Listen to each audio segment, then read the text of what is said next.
Okay, if I could have your attention, please, we're going to get this party started. Welcome to the Conejo Recreation and Park District Board of Directors meeting, regular meeting for April 3rd, 2025 here at the Hillcrest Center. Welcome to all of you. Glad you all could join us. We're going to start with the flag salute, and I've asked our director, one of our multiple directors of Parks and Planning, Andrew Mooney, to lead us in the flag salute. So, Mr. Mooney. I pledge allegiance to the flag of the United States of America and to the republic for which it stands, one nation, under God, indivisible, with liberty and justice for all. Thank you. Okay, Madam Clerk, may we have the roll call, please? Director Nichols. Yes. Director Cusworth. Yes. Director Huffer. Yes. Director Buss. Yes. Director Orozco. Yes. Thank you very much. Next on our agenda is special presentations. I know we have some very special presentations tonight with our part-time employee service awards. I know they're getting some more chairs out over here, so we've got an overflow crowd. So we'll try and accommodate everybody that we can here. I'm glad we don't have paid admission, but it's nice to see everybody here this evening. So who's going to start us off this evening from the team? Oh, Mr. Doer, good to see you with us this evening. Please take it away. Thank you, Chair Nichols, members of the board. I do have the pleasure of filling in for Rochelle tonight and have the honor of being able to recognize some of our very hardworking, awesome, amazing frontline staff. This is our annual service award night, and they were all featured in our spring brochure guide, all their smiling faces. So today I'm going to go through, say a few words that were written about all of you by your supervisors. I'll call you up one at a time, and then if you'd like to say something afterwards, that would be awesome. You can sit back down after that, and then we'll call you back up at the end for a group photo. So going in alphabetical order, if I could call up James Alvarez from the Dos Vientos Community Center. Yeah, right up to the podium, so we can all look at you. So James has been a recreation leader with Dos Vientos since September 2023, where he's excelled in a variety of different areas. He's described as a natural leader who's always willing to lend a helping hand. His proactive approach and willingness to take initiative has made a big impact on his team. Whether it's organizing activities, assisting colleagues, or addressing the needs of the center, he's always willing and ready to contribute. His ability to anticipate and address challenges before they arrive is invaluable. One of his best qualities is his enthusiasm and his cheerful demeanor. His energy is infectious, and he creates a positive and welcoming environment for both staff and patrons. His coworkers frequently commend his ability to uplift the team spirits, making the workplace much more enjoyable and productive. James' presence is especially appreciated during summer camp sessions, where his fun-loving nature and engaging personality has made him a favorite among the kids. The children and parents both look forward to all the programs that he's participating in. James also has an exemplary work ethic. He tackles every task with high level of efficiency and effectiveness, ensuring that the responsibilities are completed promptly and to a high standard. Dependability is another hallmark of his character. He can always be counted on to fulfill his duties with excellence. James, you embody the quality of an outstanding recreation leader. You're a culture creator, a positive contributor, and the type of employee that everyone would enjoy having on their team. So thank you for all you do for the Dos Vientos Community Center and the community.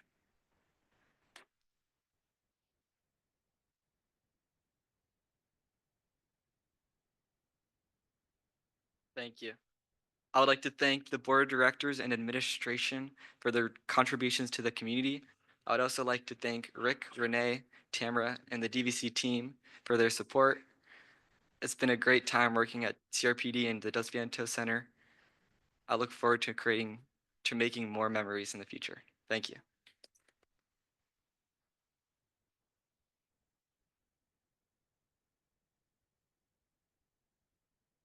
Nick Brona with the Cultural Unit. Oh. Okay, should I put them to the end? Okay, we'll come back to Nick. Is Megan here? Megan Davey with Conejo Community?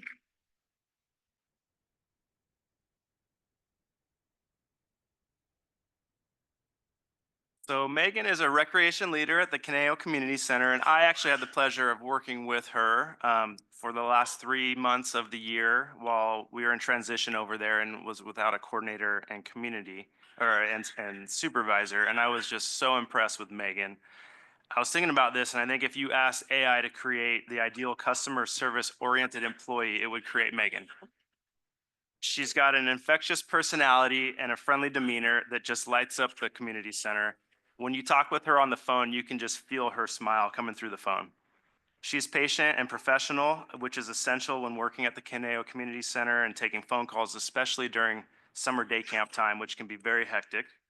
She's a great example to other staff, modeling great behavior and setting the tone of expectation for the office. During my time there, it was apparent to me that you became kind of like the office mom for several different staff members there because you have a calming presence and other staff frequently look to you for guidance and advice. Not only does Megan provide great customer service and administrative support, she's also very creative and a skilled programmer. She often fills in to substitute for the preschool program. She teaches fun youth programs like Foodie Tales and assists other staff members with their lesson planning. She's adored by both students and parents. Megan also works closely with the marketing team to create flyers and social media posts and was recently asked to join them for a training um, to further develop her skills with our Canva program that we use. Outside of work, Megan is also a dedicated mother of 4, yet somehow manages to balance her schedule to work her typical weekly schedule and assist with special events like Jingle Bell Hike and the McCrae Ranch Festival. Megan, it's a joy to work with you, and you have a bright future with the Conejo Center and with CRPD. Thank you for all you do for our community, and congratulations on your service award. Well, thank you very much. Thank you all to the board and to administrators and everyone else in the audience and my little group back here. My relationship with the CCC goes all the way back to when my 16-year-old started there. So all 4 of my kids have gone through all the programs with CCC. So it's kind of fun now to be back on the other side of it and have my own programs and get to be Miss Megan. So it's been very positive, and I love coming to work every day and to many, many more. So thanks, everyone.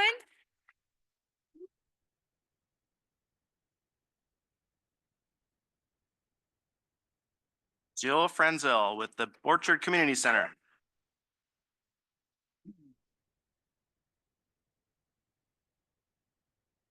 Jill has been part of the Borchard and CRPD team since 2022, originally hired as a recreation leader. She initially worked closing shifts and was quickly trusted to provide facility coverage on Saturdays, which if you've been to Borchard on a Saturday, it's very hectic. Which she still does an exceptional job overseeing the center on one of the busiest days of the week. With skate, soccer and t-ball, biddy basketball, MPBA, dance, mahjong, karate, private rentals, all happening simultaneously, she has managed everything with remarkable efficiency and professionalism. And I know Kurt and Michael appreciate someone that can hold down the fort while they're not there. In fall 2023, Jill began teaching parent and child classes. Some of those include story and art with me, Ooey Gooey Art, Wheels on the Bus, and Clay Time Playtime, but also developed her own 2 brand new classes that have become very popular, 5 senses classes and an edible art science class.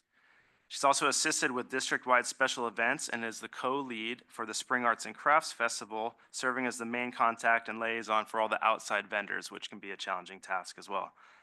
In March 2024, Jill was promoted to senior rec leader, and in that time, she has enhanced her administrative skills by assisting with marketing efforts, producing the seasonal brochure Excel class list, completing invoices, assembling the room setup binder, and overseeing the weekly building schedule. Jill's widely recognized for mentoring the younger staff at Borchard and is an extreme holiday enthusiast. She eagerly assumes the responsibility of decorating the community center and helps get all of her other coworkers in the festive spirit. In addition to all she does with Borchard and CRPD, Jill works full-time as a child care leader at Westlake Hills Elementary School and has worked for CVUSD since November 2007. Jill's recognized for her strong work ethic, facility oversight abilities, creative programming, and mentorship abilities. We're all eager to see Jill's continued growth and are thankful for all that you do for CRPD and the community. Thank you, Jill.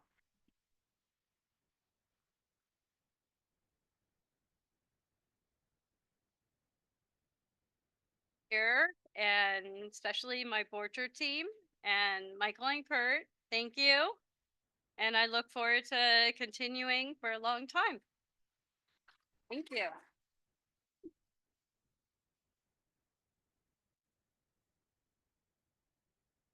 Jennifer Hill with the Therapeutics Unit.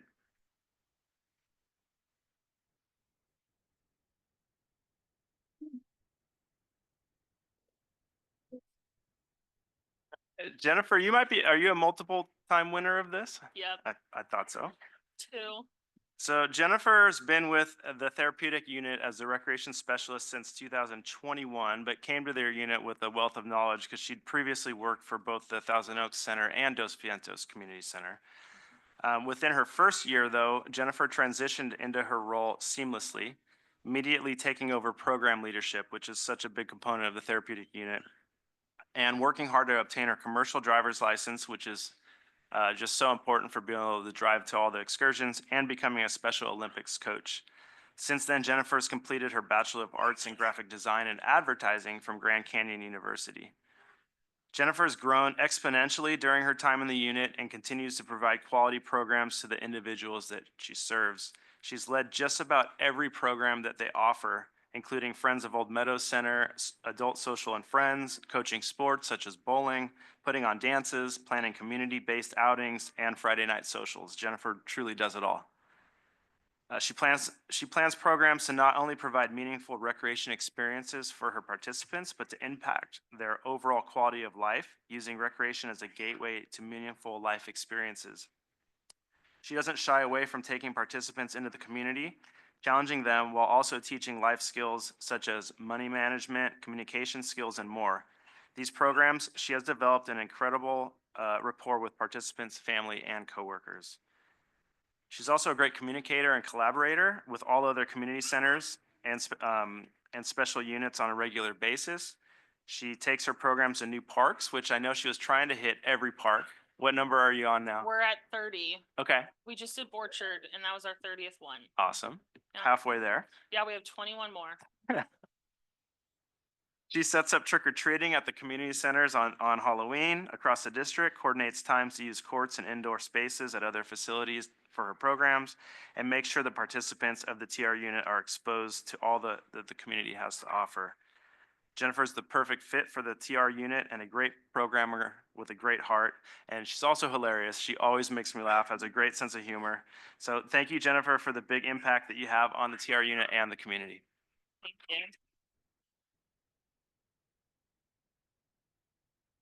Thank you to the board and to administration, therapeutics. I've worked for CRPD, I think, since 2012. And I definitely found my home when I came to therapeutics. So I enjoy it. I love it. And I'm very honored to work for a district as good as ours. And I'm just grateful to come to work every day. Thank you.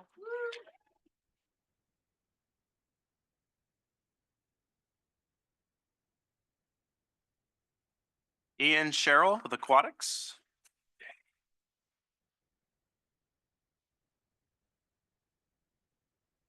Ian has been an invaluable member of the aquatics unit since 2017. Currently in a role of assistant pool manager and senior lifeguard, Ian manages operations and ensures safety, especially in the absence of his supervisors, which I don't know if I could think of a more important duty than that.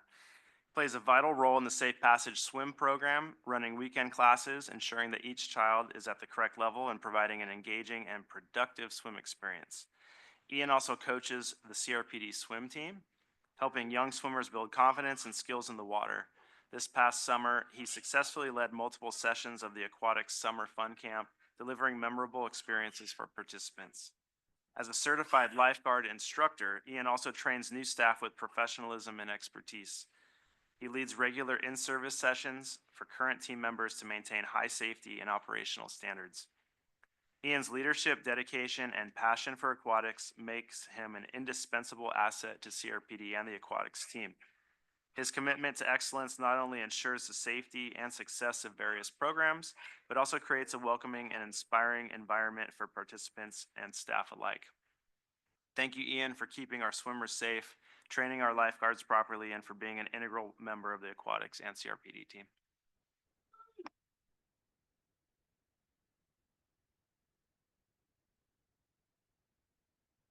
I would like to thank both the board and the administration for this award.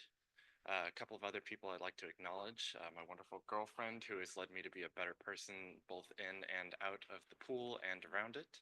I would also like to thank all of the CRPD aquatics team, including Xavier, Dee, Molly, Connor, and also Cassie, who's crashing today, even though some of the other team couldn't make it. I'd like to thank all of the lifeguards that I work with, all the lap swimmers who have always made every day fun. Thank you very much.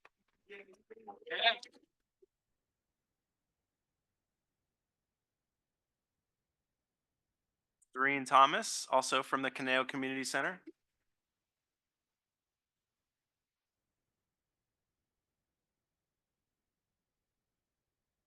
Sorry, guys. That's Charlotte over there.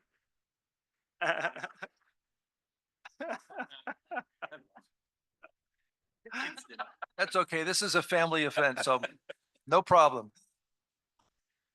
So Serena's also from Conejo Community Center. They got two this year because I was serving over there and I needed all the help I could get. And so I had the pleasure of also working with Serene. And I don't think I could have gotten through those 3 months without her. She's just been a stabilizing force and member of that unit for the past 3 years, but this last year really established herself as a leader. Really, whatever the unit needed, she just jumped right in, was happy to take on the task, and she knew it would help the center, but also always saw it as an opportunity for her own personal growth, which I admired.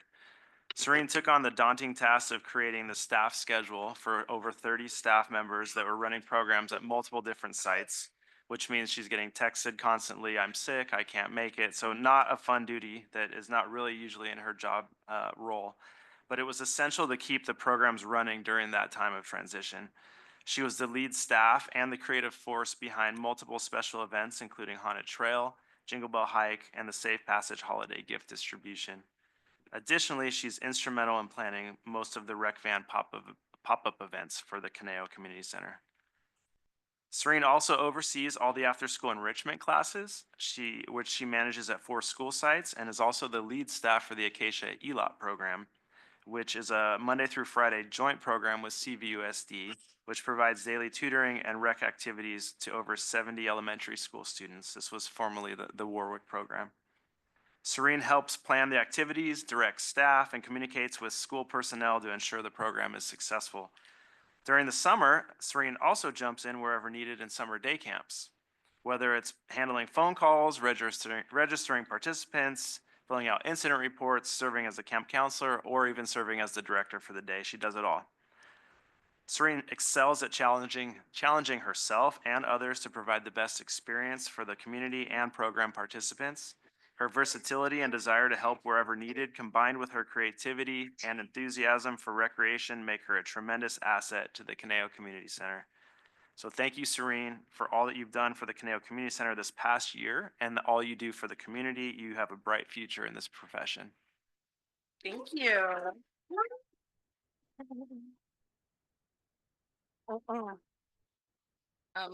Honored guests, board members, colleagues, friends, and family. Wow, what an honor. I'm truly grateful to be here tonight and to receive this recognition. Being a recreation specialist at the Conejo Center has been an incredible journey so far, and while the hours may be part-time, the dedication and heart we put into serving our community is full-time. This award reflects the dedication, teamwork, and shared sacrifices of everyone in this room. To my fellow service members, thank you for your commitment. To my family and friends, your encouragement fuels my ability to serve. I accept this with gratitude and promise to keep showing up, keep giving back, and keep striving to be a proud steward of the community. Thank you.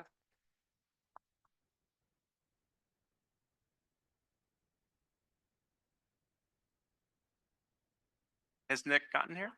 All right. Oh, hey. Nick, come on up to the podium. Nick Brana with the Cultural Unit.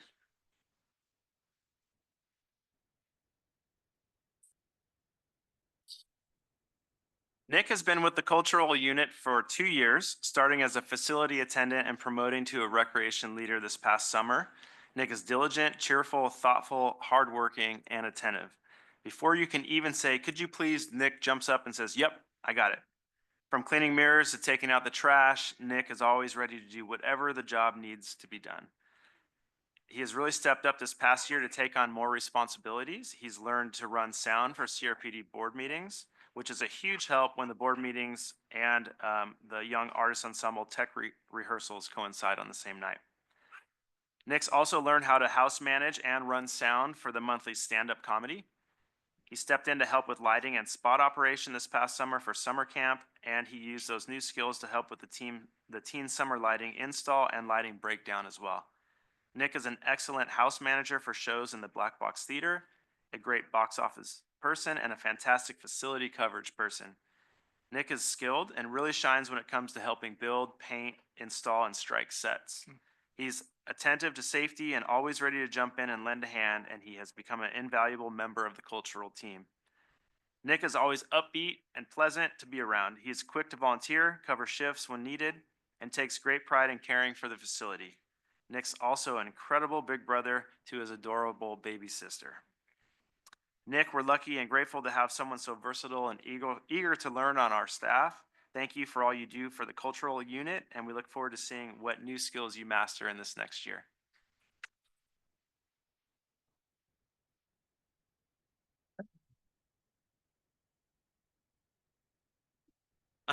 Thank you. It's been very, very fun working here in the culture unit, and I look forward to coming to work every day. And I love the people I work with. And I was ironically late because of that very same baby sister you just mentioned. So, but yes, thank you for all the kind words. It's been very, very fun being here.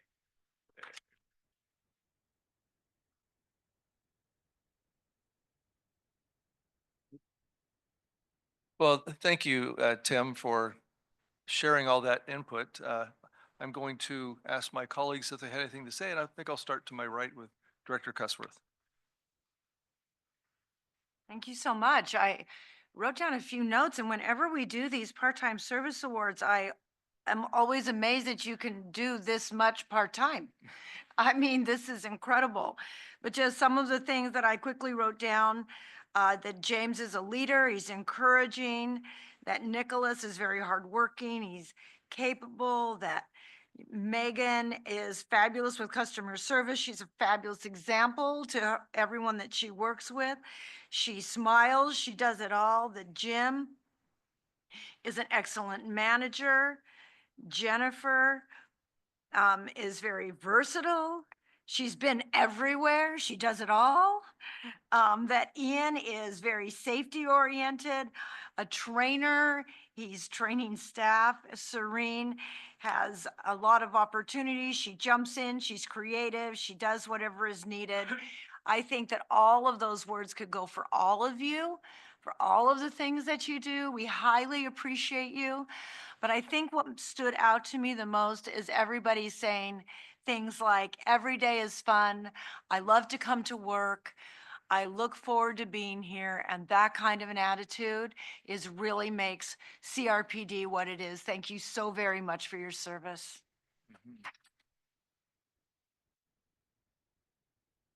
Director Orozco. Thank you, Chair.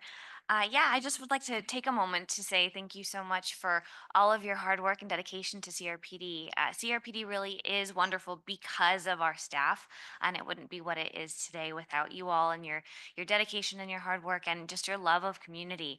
So thank you so much. Director Buss. So I wrote down a few notes too, and I thought some of the key words that I heard that were really cool to have of part-time employees who really, I loved I believe it was Serene who said, you know, you may be part-time, but you're full-time at heart. And I think that just speaks volumes of all of you because you all have that gratitude, passion, enthusiasm, energy, culture creator. I love that one for James. And the versatility that you all seem to have with doing so many different positions within CRPD. It's all of you who make our community want to come and do our programs. And I'm very grateful for all of you. Thank you. Director Heffer. Thank you, Chair Nichols. The service awards are one of my favorite evenings each year. You know, we have the part-time and then we have the full-time service awards. And first of all, it's fun to have a full room like this. Normally we have our board meetings and there might be one or two people who show up for part of the meeting. So this is terrific. We have to get more chairs out just to fit everybody in. And we really do appreciate not just those of you who are receiving the awards this evening, but all of your colleagues who've showed up to support you and cheer you on, which I think is absolutely terrific. And family and friends are here to support you as well. From, I don't know how old your little daughter was, but peeking around the corner, I have a couple of grandkids, and to see her is really special.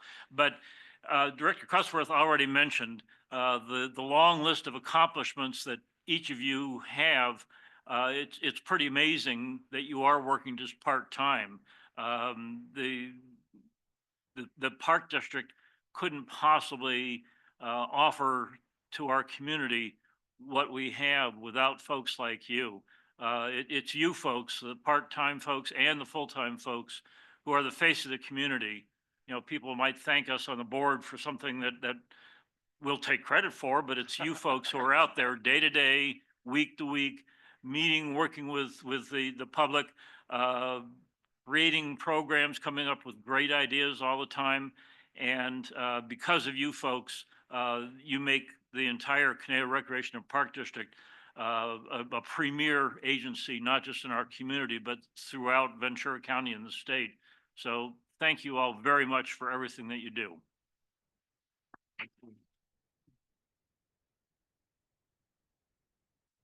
You know, I was reflecting back when I was just a little bit younger and I was working part-time for my first jobs.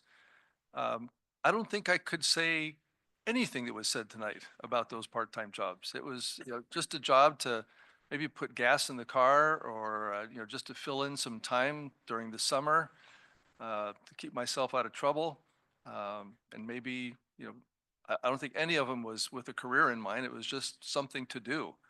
And I never really had an affinity for my employer. I appreciated their you know, support and their encouragement and their training. But it wasn't like I was dying to go back there every day. It was just, you know, it was just something to do. And to hear these types of comments from part-time employees doing probably full and a half time work from the way it sounds is just remarkable. You know, the appreciation that they have for their peers and also the job that they have. And it seems like they just love doing what they're doing, which is incredible.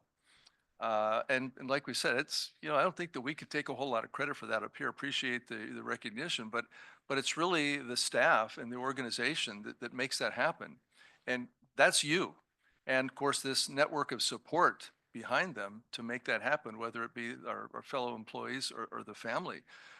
You know, it's absolutely amazing when I see how many people do show up for this.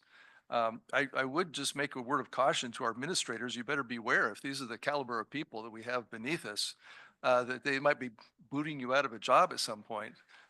This is fantastic to hear what they have. You know, I was also taking a few notes. A couple of things stuck out.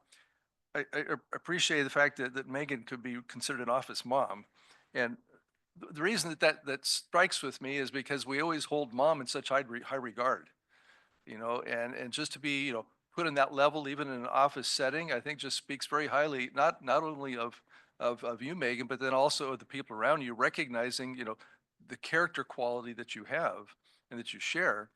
And of course, I think as we heard tonight, that's replicated time and again, maybe not as an office mom context, but, you know, just as the way that each individual does their job, you know, fulfills that same type of role and can be a confidant for those that they work with. And again, but I was thinking of Serene, the last, she talked about, you know, the whole full-time, you know, impression as well, which is really what happens. And the list of things that are happening, it's not like you're just kind of helping to do something. You are initiating to do things. You are coming up with new ideas, coming up with programs. You are training the lifeguards. I mean, it's not like this is just, you know, kind of fill in the gap type of jobs. I mean, you are key roles in this organization. So I just want to acknowledge that and thank you for your willingness to do that. I'm glad it's fun, you know, and besides that, you get paid. So, you know, it's a double win. And for us, it makes us look good. So thank you for doing that. And by us, I mean the park district, not necessarily us as a board, but it's the overall park district. We continue to get positive reviews. And it's because of who you are and what you do every day. So thank you for doing that and keep doing it because I love it. So thank you very much. Thank you. Now, I think we're going to have a group photo, so if all of our recognized awardees would join us up in front, and then all the families get your cameras out, we'll take a picture right up in front here.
At the softball game, a lot of parents.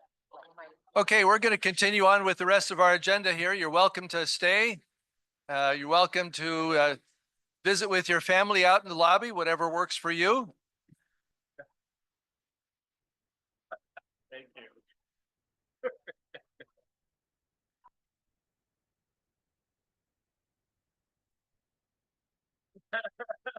Whatever works. Yeah. Oh, it's fantastic.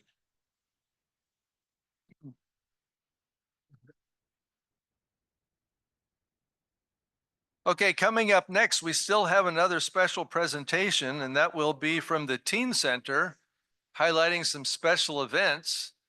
So do we have any teens here that are going to be highlighting the Teen Center? Mr. Doer, are you kicking this off for us? I can introduce Sarah Daub and Jay Dodwell. They will be doing the presentation. So Sarah Daub, Teen Center Supervisor, and Jay Dodwell, Coordinator of got the all fabulous okay, Teen all Center. right, thank you.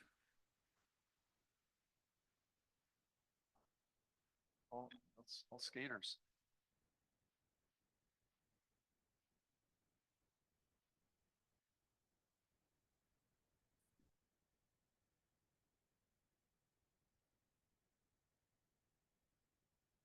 Just like in case I get mad during the presentation. Hi. Adjust this so I can. Hello, good evening. Chair Nichols, members of the board and administration. As you know, I'm Sarah Dobb, supervisor of the fabulous Thousand Oaks Teen Center. And I'm here tonight with Jay Dodwell, our recreation coordinator, and our special guest, Evan Joffred, behind me, who's prepping. The special events that we plan and implement for teens 6th to 12th grade all serve purpose. They provide a safe, engaging, and supportive environment for teens to socialize and hang out. As you can imagine, Generation Z and the newest Generation Alpha have lived a digital-first upbringing. So giving teens an opportunity to connect with peers, make new friends, and develop social skills in a positive setting is essential. Events we provide can help teens build confidence, offer new experiences, build community, encourage positive behavior, and can support teens' mental health. I'm going to take you through some of the Teen Center special events, starting with our Teen Tech Convention. This event is conducted in cooperation with the Conejo Valley Unified School District. This educational event, which has reached its 9th year this year, involves 6th grade gifted and talented education students, also known as GATE. The theme of the program is to learn about STEAM-related topics, tour the Teen Center, many for the first time, and if you ask the students, they love the opportunity to miss school. The goal for the day is to challenge and introduce students with hands-on activities, fosters innovation, and exposes students to topics beyond the standard curriculum. The school serves 50 teens, or this program serves 50 teens from each of the 5 middle school sites. CVUSD arranges transportation and teacher supervision. On the day of the event, the teens are treated to a delicious pizza lunch as they arrive to the Teen Center. We play music, have games going, and give a warm welcome. We transition everyone into groups as they then are presented with a total of 6 20-minute presentations from the professionals that the Teen Center brings in. After the rotation, students are brought back into the gym and we kind of do a little wrap up. The event has proven to be a valuable tool for the promotion of the Teen Center. As you know, 6th graders going into 7th graders, some of them, this is their first opportunity and a good jumpstart to promote the summer program season. Types of presenters we've had in the past are Dr. Steve Science. The Ventura County Bomb Squad comes every year. Robo Academy, Art Trek comes every year, Mathnasium. We've had some game development and a professional from Activision. Backyard block parties. Since the inception of the Teen Center dances that used to be all the rage, and individuals that are a little bit older now have fond memories of standing in a long line out front, feeling a bit awkwardness and trying to act cooler than you might have been. But times have changed. Was that you? Did you come? Right. one of our past participants. With the expansion of the teen center and development of the backyard, we decided to rename and rebrand the event. The event now features the new backyard of the teen center. Outdoor activities that feature include carnival style games, water balloon toss, tug of war, inflatables, cornhole, pickleball, basketball, just to name a few. We still incorporate a live DJ playing the latest and greatest, of course, all the pizza and soda, and high energy staff. Backyard block parties are offered quarterly and are growing in numbers. And for students 6th to 8th grade, it's $10 at the door. Our New Year's Eve bash can be best described as a backyard block party taken up to the premier tier. We really go the extra mile in making this a top-notch event. We welcome 6th to 8th grade students from 9 p.m. to 12:15 a.m. Yes, I stayed up that late, and offer a number of different features to entertain every one of them. Party favors, DJ, free pizza, free soda, mocktail bar, outdoor inflatables, photo booth. This year we had the 360, karaoke, games, prizes, balloon drop. That all tops off to midnight. The New Year's Eve bash, New York too, right? Is always well received by teens and parents alike as it takes place in a safe and well-supervised environment. Our 3-on-3 alternative high school basketball tournament offers Ventura County continuation school students a structured sport activity that many look forward to all year long. Participants must demonstrate good behavior at their respective school sites to be chosen to play on a team. This past year, we had participating schools, not only from Conejo Valley, but Simi Valley, Fillmore, Ventura, Santa Paula, and Camarillo. After the round robin style tournament, everyone gets a barbecue lunch cooked by Teen Center staff, our popular hamburgers and hot dogs. The tournament is in its 9th year this year, and due to the event's popularity, last year, a lot of the school administrators that came asked if we could do it twice a year. So this year, we're doing it spring and fall. And then the schools actually pay us some money to pay for the refs and to help offset the food as well.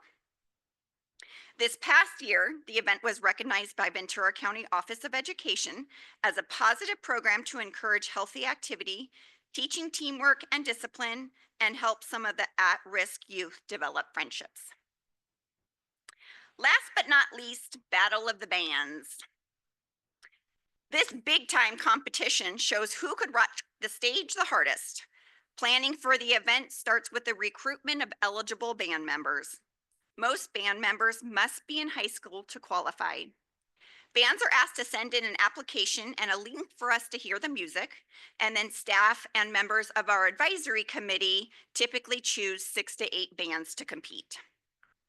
Members of the band attend a pre-show meeting, and in some cases, or many cases, most of the bands already know each other from local shows. A lot of them play at clubs already or private events. Even though this event is a competition, there's a real sense of camaraderie and support between all the bands. We make it clear that it is a public facility, different than a club that they would typically play at. Each band signs a contract and they must follow our rules and standards. It's also stressed that the promotion of the event is heavily reliant on all the bands. So we give them posters with all the band logos, flyers, and then they're required to sell wristbands, which is kind of a pre-sale ticket, or concert goers could pay $10 at the door. With all the revenue collected, it helps us to offset some of the expenses like prizes, a professional sound engineer, promotional materials, decorations, and then we got to have snacks for the green room. We encourage the bands to get out and hustle with promotion via social media, posting of flyers, and of course, word of mouth. The bands are all judged in 3 different categories. Band overall performance, which includes crowd response, stage presence, band cohesiveness and energy. Musical performance, which is rhythm, timing, vocals, tempo, and overall sound. And third is we tallied the number of wristbands that they pre-sold and the number of people that showed up to support their band at the door. And then that together comes together on a score sheet, and The judges then decide who's first, second, and third place. In the past, the Teen Center has been really fortunate to have professional musicians, producers, talent scouts, and this past year, a 5-time Grammy Award winner to serve as judges. Ron Harris has been a judge for the past 10 years and has emceed the event for us. He is a multi-platinum record producer, songwriter, and some of his credits include Christina Aguilera and Gwen Stefani. Each band plays a set for approximately 20 minutes. The event concludes with the announcement of the winner, and prizes total about $500. Before the night ends, all the bands are asked to come up on stage and we get group photos. And then the judges stay afterwards for the bands to get any input on their performances from our judges.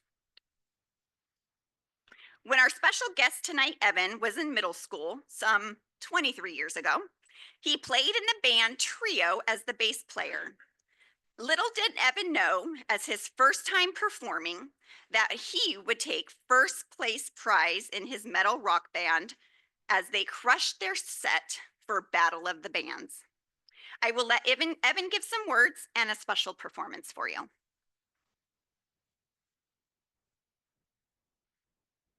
Hello, how's everybody doing? My name is Evan Joffred.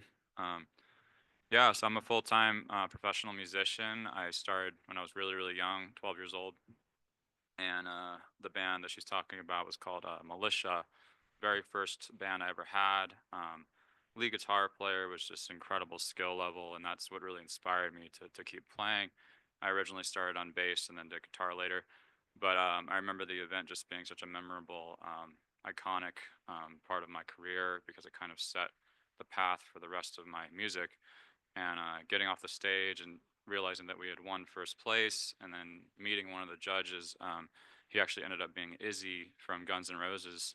And so I was just like starstruck because here I am standing in the presence of a rock star, and I'm like probably 13 at the time. So, but yeah, I wanted to share a song with you. I took a really famous Pink Floyd song and changed all the lyrics and made it my own. So I'm gonna show you guys that in just a second here. I'm gonna grab a chair a little easier.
Thank you very much, Evan.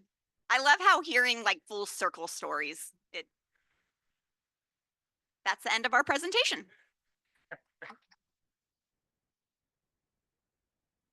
Well, thank you for the presentation. Evan, thank you for being here tonight. That was fantastic. And appreciate, again, just as Sarah said, how it kind of does come around. And obviously it made something special for you. And it just kind of makes it special for us just to see how that comes together.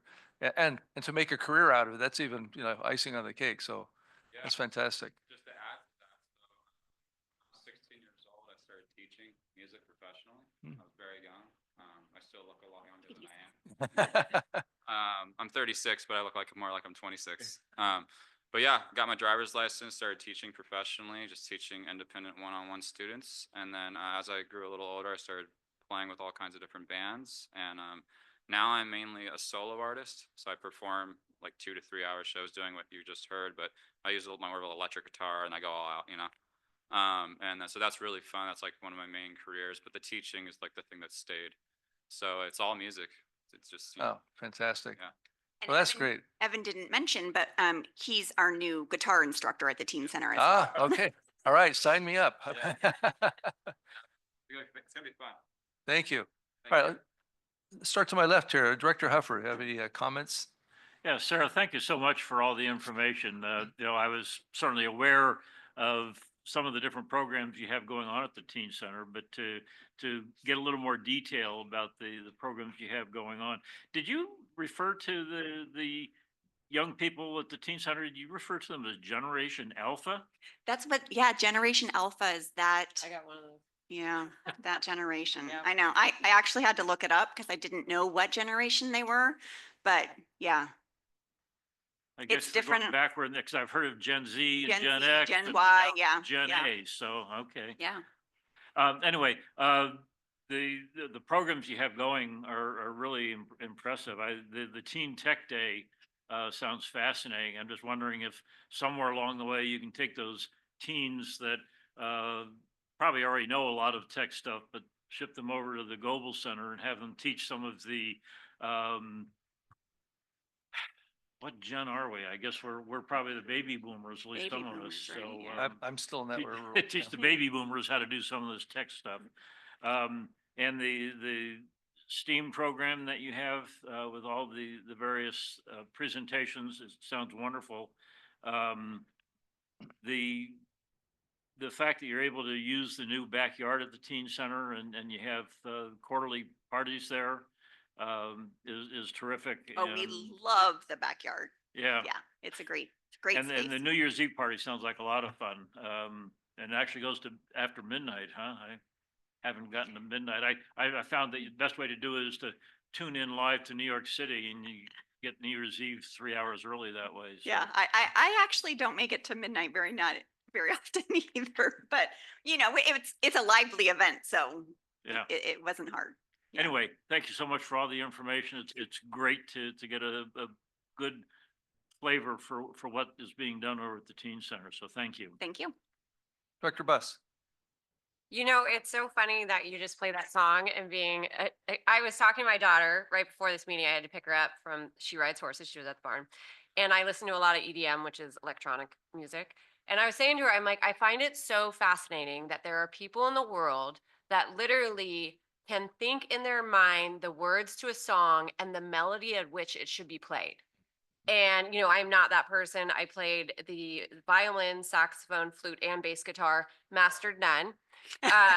But my mother wanted us all to play an instrument. So we could read music. I can't read it anymore. But I just think I love going to live music. I love music. We are always playing it in our house and in my car and what have you. But I just think it's so fascinating that people can do this in their brains and come up and then it entertains all of us. So thank you for that. And I love your rendition of that song. I love that song. So that was super cool. The Teen Center. Okay. I love the Teen Center. We all know that I have a history with the Teen Center. Frequented there when I was young. But so I love the backyard block parties. I think that's great because, yeah, the teen center dances can be awkward for all. And also the middle schools are having their own little dances there. So Which actually, yeah, a lot of them, I'm getting, we're trying to bring them in and we're Yes. hosting a lot of their dances. yeah, so I think that's awesome that you're using the backyard space and having it be more interactive things that, everybody can be into because not everybody wants to dance. So I love that. I'm curious though, and maybe when I was younger, I remember going to the teen center and there was like bands playing and what have you, but I thought I was in high school, like freshman year, sophomore year. Or was it always just middle school that was allowed to come? Your 'Cause I coordinator, thought Jen? so that's what I was curious of, like with the backyard parties. I'm like, so freshmen high schoolers are not allowed to go? Not currently. Not currently. Okay. But so they kind of get the battle of the bands and that's it for them? You're right, because we do concerts as well as the Battle of the Bands. So Oh, okay. So that's the what I'm concerts are remembering. geared towards high school, dances are towards the middle school. Okay, that makes sense. We Okay, separate, great. So. Okay, so the high schoolers still, they have like, yeah, because I Concerts. remember coming there in the summer and it was like really cool to see like whoever's band play. Oh, that's awesome. And then I love all the stuff you're doing with the tech day and the STEAM and all of that. And I love that it's for the gate kids, but I am curious, do we do anything for like the safe passage kids or at-risk youth besides I love the intramural 3-on-3, but I was curious, do we ever invite them in for a STEAM type environment? We have not been asked like through Safe Passage. Our outreach workers work with Safe Passage, but there hasn't been any events at the teen center yet. Okay. Yeah, I was just curious. I was like, oh, that might be kind of fun. I mean, we get a lot of the students that come and hang out. Yeah. But not necessarily organized event. Yeah. Okay, cool. It's a great idea. Yeah. And then are you guys still doing this year the event? I know the money management event that was like very. Oh, is that that- the one with the bank that had? Yeah. That They was one at the didn't youth have summit. the funds because it's all a volunteer base. They Oh. don't, like, all their employees have to, they require them to take the day off and use like vacation time, and Oh. they don't have funds to pay their employees for that day. So they do it once. They did it at, Sports Academy? what is it in Newbury Park? The Academy. The Sports Academy. Sports Academy. Oh, Is okay. where they hosted it last year. Yeah. And they weren't looking for a second day. Oh, But okay. we have been in contact with them. Yeah, because I think that, I mean, the teen center is such a great space Yeah. for that. I mean, Yeah. I wish in high school the kids were taught more Yeah. about money No, for sure. management. Yeah. So they don't go to college and sign up for a bunch of credit cards and get credit card debt like I did. Right. So, but thank you guys for everything that you do. I love it. And I hope that, the kids are coming back. I know my kids hang out at the mall and Starbucks. So I try to get them to the teen center. Yeah. I'm like, go over there where you're supervised, please. That's okay. So- We have people that scour the Oaks Mall too. Oh, good. I appreciate that. But thank you for everything that you do. I love it. And thank you for being one of these creative people in the world that give the rest of us joy. Thank you. Director Orozco. Thank you, Chair. And thank you so much for all the work that you guys are doing at the Teen Center. I know I'm making my rounds to all of our different facilities, and you guys are on my list. I think a We're couple down there weeks. somewhere. Yeah. Yep. So looking forward to doing a deep dive, but this is a really fun just sample of all of the different activities that you guys host for our youth. I think it's really wonderful to be able to have space for our youth to interact with one another away from computer screens and cell phones. And it seems like you guys are really being intentional with having something for everybody, whether that is the Battle of the Bands, something sports related, or just hanging out in a big backyard. So thank you so much. Director Cussworth. So I have a couple of questions. Is the teen center unique to Rec and Parks and Rec throughout Southern California? So kind of a twofold answer. And I'm going to say yes and no. And the reason to that is a lot of agencies have what they call teen centers. However, they are not individually standalone teen center buildings. It tends to be a room or multiple rooms within a community center where they make it a teen space.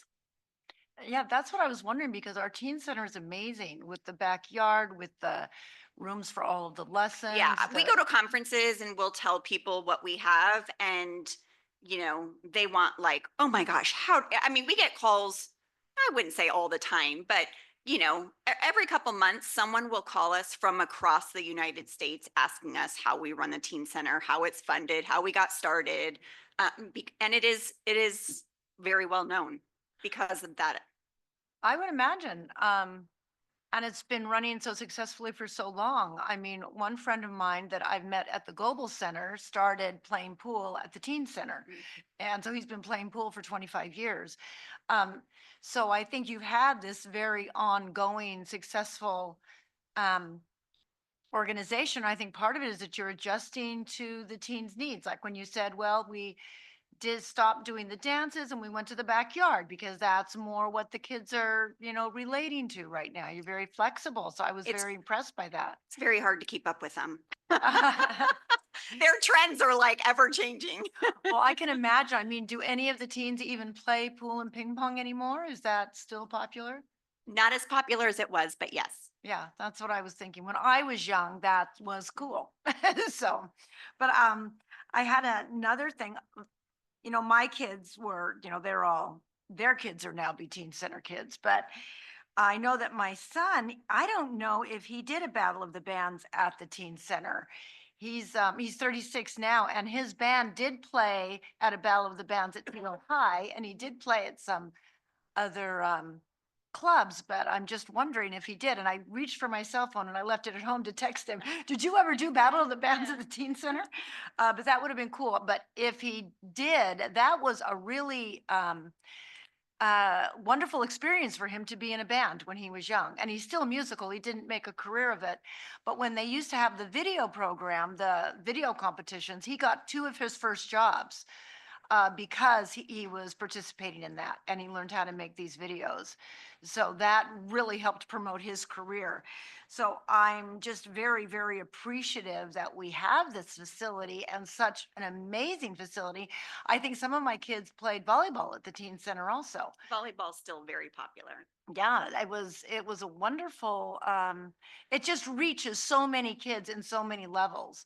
And when we go to these conferences or the youth conventions, we're going to one this next week. A lot of those kids are even saying, well, we like to take classes that are, really based on STEAM. We like the classes that are talking about, preparing for your SAT and those types of things too. I mean, I'm just amazed at the variety that you have. And I wanted to say one thing to our guest artist. When you try to do something, you really appreciate talent. Now, for me, I tried to learn the ukulele, and for me, it was hard to have 2 hands doing different things. So I was just watching your hands and saying, look at that. One hand does this and one hand does this. That's absolutely amazing to me. So I really congratulate your talent of being a musician and then passing on what you're learning to these kids. I mean, that's really giving back. That's really paying it forward. And I loved the words to your song. So thank you. Being a school teacher for so many years, that meant a lot to me. And thank you for coming here and sharing your talents with us. So. Just to add to that real quick, the most rewarding part is seeing students become musicians. It's like, I've been doing it for 20-something years now, and see them start off, they can barely hold a guitar, and then before you know it, they're playing like full length, like rock and roll. Incredible to watch the evolution of that. That's wonderful. I'm glad that you're there helping them do that because you're really helping people out, even if they're not becoming musicians. Like my son didn't become, he doesn't make a living as a musician, but that was fundamental for him to be working with the other boys in the band that they had and performing and giving him confidence and all of that. So thank you. Thank you for paying it forward. Remember the name of the band? Was it Manticus? Something like that? Daniel Cussworth, he's like 36, 37 now. Ring a bell, but look it up. I don't remember if that was the name of his band. The lead guitar player's name was Winston. He was really good. You know Winston? Yeah. Winston kind of made the band. I mean, my son played keyboard And they had a few other sort of guys in the band that were doing it, but Winston was their major player. He was lead guitar and singer. Great, I Yeah. Very cool. All right, thanks. have a couple of questions. On the 3v3 basketball that you said comes from various communities, who comprises I guess the teams? I mean, how are those teams selected and who can participate? I think you said that it's like from select groups. Yeah, what we do is, there's continuation schools throughout Ventura County, and we're in contact with them. And the program actually started, as we said, I think it was 9 years ago. It started at Conejo Valley High School. That was the genesis of the program with Martin Manzer, the principal there. You know, they meet regularly, and he came up with the idea, and we kind of took it from there and ran with it and have been doing it ever since. So, what they do at the schools is they use it, you know, as an you know, reward for them to stay out of trouble, and then they get this to look forward to. That's why we used to do it in May, and as Sarah said, now we do it at the beginning of the year. In continuation schools, sometimes kids just attend the beginning of the year and they'll go back to their school. Right, right. So Okay. having it 2 times a year, you know, double the fun. Okay. And those schools typically don't have any organized sports, is that correct? No, not too much. So this is an opportunity that they don't get at school. Correct. Yeah, that's fantastic. Yeah. And it looks like they look forward to it. So, They do, and they really like it. I mean, compliments galore afterwards. fantastic. you know. Well, thanks for being a participant in that and making it happen with the school district, obviously. Uh, Yeah, and the comment on the Generation Alpha kind of makes me thinking of the Hurricane Naming Center, where they're always coming up with these new names. That, okay, who comes up with these things? But we'll see what happens next. And then Evan, while you're still here, when you talk about guitar lessons, are you seeking to train some of these up and coming teens that are just thinking, hey, I think I might like to learn, or is this like all age groups? I mean, I'm pretty sure it's just teenagers, right? Or- Yeah, he teaches for us now. We brought him on board, so. Okay, so I it's- have an independent school that I run, and then I have the teen center as well. So the teen center is just teenagers, but the independent school is everything. okay. Fantastic. Well, thank you for paying back that way too. Appreciate it. Yeah, thanks for the general review. I love the backyard. Glad to see that we're getting more and more activity. I know it's kind of been gradually ramping up. And as you said, you can't just say, well, the way we used to do it, let's just kind of do that again. It's like, no, every year is a new adventure and you have to be one step ahead. And I'm just glad that you know, have that vision and the site. And I'm sure that your staff is all helping that. And I'm sure the students are there saying, hey, can we do this? Can we do that? And next thing you know, it happens. So thank you for the presentation. Thank you for making it happen and keeping us apprised. And Evan, thank you for being here as well. Have a good evening. Thank you. Thanks. Thank you.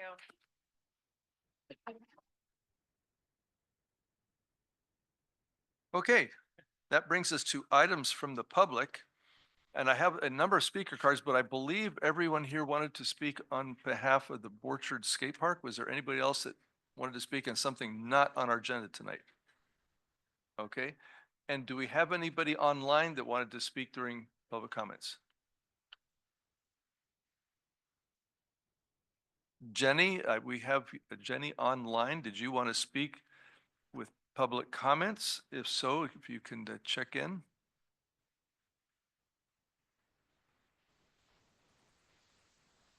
No action. Okay. All right, then we will continue on. Next item is approval of the agenda. Are there any suggested changes? And if not, a motion to approve our agenda. Director Huffer? I'll move approval. Thank you. I'll second it. Thank you. We have a motion and a second. All those in favor say aye. Aye. Any opposed? Okay, we have approved the agenda. Next is consent calendar. We have 2 items, the minutes and the warrants. Any comments on any of those, edits, changes, or if not, a motion to approve? I'll make a motion to approve the consent calendar. Thank you. I'll second. Oh, fantastic. All right, I have a motion and a second. All those in favor say aye. Aye. Any opposed? Okay. That takes care of the consent calendar. Deferred matters, we have a public hearing regarding the preliminary budget. So I'm going to open our public hearing. I do not have any cards to speak on that, so I'm going to close the public hearing and we'll continue on. Items for discussion, we have none. So that takes us to new items in 9A. If our clerk, Madam Clerk, if you would please introduce that topic. Sure, this is item 9A. Contract with California Skate Parks in the amount of $4,014,135 for construction of Borchard Community Park Skate Park Replacement Project. Thank you. And Director Mooney, would you care to give us a review on this? Yeah, thank you, Chair Nichols, members of the board. As you're aware and the community is aware, we've been working on this project for over the past 5 years. We've made assessment of the existing facility.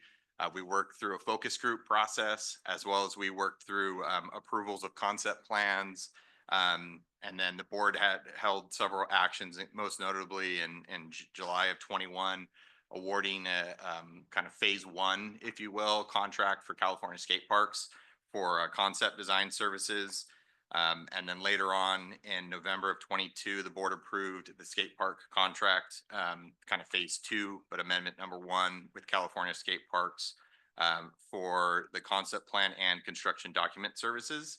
And then more kind of notable actions by the district was the board adopting the resolution of the CEQA, and that was this past fall, so in September of 24, as well as staff took to the City Planning Commission in November, which was approved by City Planning Commission, the replacement project. So just to kind of summarize what the project is, we currently have approximately a 10,000 square foot skate park at Borchard Community Park. We're looking at replacing that and expanding the footprint of that park to provide use that's currently happening adjacent to the park in the parking lot with programming and kind of daily use. So the project does include about 20,000 square feet. We will be removing the existing footprint and replacing it. That was built back in 2001. So it's served its time and purpose for the community. And we've worked through, again, with the focus group, and then we've held public outreach meetings as well to get feedback from the general public and the users of the park on the design that is a part of your board packet. We have more detailed plans available through the link. We attached a concept plan, which is on page 34 of your report. But included in the project is lighting as well, which was approved with Planning Commission, as well as 4 shade structures, fencing, some general landscaping, and then also walkway improvements and parking lot improvements that will help connect the improvements of the skate park with the rest of the park. Park's been great. It's worked out well in the parking lot. However, we felt staff, as well as the public comments that we've heard through the process, to be able to connect it better, make safe transitions. I've had conversations with families that are either pushing strollers or bringing young skaters or just young park patrons through the park that would like to check out the skate park and head into the main park. And so that was a goal of staff's based on those comments, as well as just incorporating more of just not just having the skate park in the parking lot, but having it as part of the park, so it can facilitate better use there. And then as far as from a construction standpoint, we are utilizing a Sourcewell contract. So this is a cooperative purchasing agreement. Board has made many actions over the years. Typically it's product based, whether it's a specialty tractor or truck. But most recently, this past fall, we've actually done purchase of materials with Musco and installation. So we have done it for services of construction. The prior agreements with the original agreement and the amendment for California Skate Parks was through Sourcewell. So they offer design services through Sourcewell as well. And so part of this is kind of just finishing the design build aspect of what we were looking at to maximize the control of the product and but be able to get a competitive rate and follow the proper public contracting code, which the cooperative purchasing agreement is approved for public contracting. And Sourcewell does a good job of managing that so we can get the benefit of making sure we're getting the best deal and the community's getting the best deal for the product that we're doing.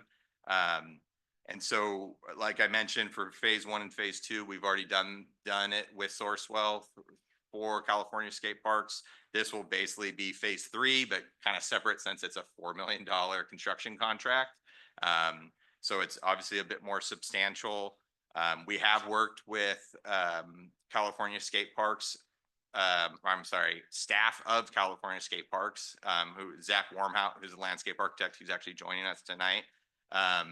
And we've worked with them on the Sapweed Bike Park or pump track. We've worked with them at the teen center in the backyard. They helped do design services with RM to create that, as well as I worked with Zach as we implemented those projects. So we would do some construction administration and management with them to make sure that we were, because it is specialty work, to be able to get the best product possible. So the district has been very familiar with the operations of the staff that California Skate Parks has. And so the goal would be to approve the contract tonight, kind of taking a look around what is the value, what are we getting? You know, we look at our partner agencies and other folks who are getting work done of similar scope and similar size. And California Skate Parks actually designed the project for the city of Malibu. It was put out to public bid. They didn't go through Sourcewell. That was a decision that the Malibu team decided to do. And their project is about a 12,500 square foot skate park. And that bid came in at about 4.1 million. And, you know, it's not apples to apples perfectly. However, we feel based on that number that we are getting a very competitive pricing of this project. And it just happened that it was recently put out and approved by the city. So it was just good timing. So we could really kind of take a look at the numbers. And that's one thing, working with Zach and his team. They're doing skate parks all across the world. They've done the past 2 Olympics. They're actually working with the city of Oxnard. And so they've been doing municipal parks. They've been doing professional parks. So wide range of what they're providing, and that's design build. So that helps staff to make sure that we're getting the best product. We're not getting materials and other things kind of swapped, and it's definitely a better comfort for our product level that we can provide for the community. So staff definitely supports that process. And as I mentioned, Zach is here. I'm going to kind of cut it to Zach, and he can kind of give a brief intro of himself and the company and what they can kind of offer. Thanks, Zach. Hi, everybody. Good evening. Board members, thanks for the good introduction, Andrew. My name is Zach Wormhout, Principal Landscape Architect with California Skate Parks. Been in the industry now for almost 40 years. I'm like your talented guitar player. Might look a little younger than I am, but had the good fortune of working with Andrew and also having previously worked with Tom on this project. This has been a very exciting project for our company. We did, as Andrew mentioned, a series of public workshops. These are a really important part of these projects. As you may know from seeing and observing skate parks, it's not like a tennis court. There's not a certain layout or spacing requirement that's similar from park to park. They're all very creative, and so what they're trying to do is meet the needs of the community. And we do that by working with the local skaters, getting their input, bringing a design back, hearing their input on the design, refining the design to meet their additional input, and coming up with something that's distinctly and uniquely, in this case, Thousand Oaks. So we're very excited about this design. I would call it a state-of-the-art skate park. It's funny because I was listening to Andrew describe it, and he said, well, it'll include lights and shade structures, but it's of a very high quality nature. This isn't just like one small little shade structure off to the side of the skate park. It's integrated throughout the skate park, so the users actually have shade while they're skating, which is a really critical part of a skate park. It's not done very often. It's more or less cutting edge. The lighting is Musco LED sports lighting for after dark use of the park, and that's a tremendous resource for the community. Those aren't things that we necessarily like promoted, that we definitely love to see them in the projects, but we're certainly glad to see a park built to this caliber. We know that it'll be a big success. I can answer any questions you may have too, unless you want me to touch on anything else, Andrew. No, I think that was great. And then just an additional add, we do have rec staff with Tim Dorr as well as Kurt Gunning and Michael Braff here. So if there's any programming and skate park specific type stuff, we can help answer those. So with that, we are all available for questions. Thank you very much. And just real quick, if this were to be approved tonight, could you just review what the next step is or what the process is from here? Sure. We're currently securing permits. So we're in the permit process right now. Hopefully, if all goes well in the next month to two, those will be secured. And I've been in constant communication with Zach's team, and the goal would be that as soon as we get permits, we can schedule to break ground. As I've been coordinating with Zach, I have been coordinating with Tim and Kurt and Michael, and they're ready to temporarily move programming and ability to provide skate amenities somewhere else. And so obviously in a different scale, but so we're basically ready to go get this done and break ground hopefully before summer. And then it's because your next question is going to be how long it's going to take.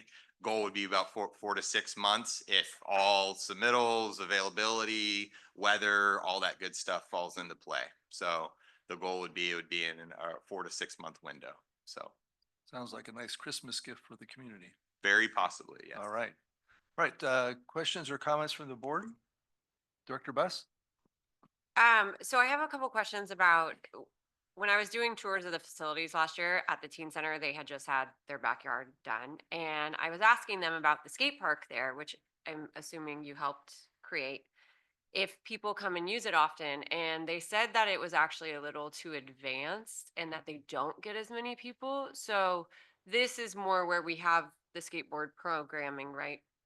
So is there going to be, I mean, this is a huge park compared to that one. It's very small, but is there going to be enough space for people who are literally just learning to be able to get around? Unlike, I mean, and maybe you could respond too.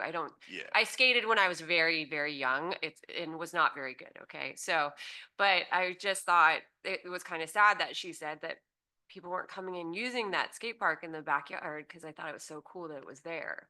So that's really my question and concern, is that there's enough space for, the little tots who are coming out and learning, and that there's enough space for them to, well, still having challenging stuff for your middle schoolers and high schoolers who are coming, or city council members who are used to be Yeah. professional skateboarders.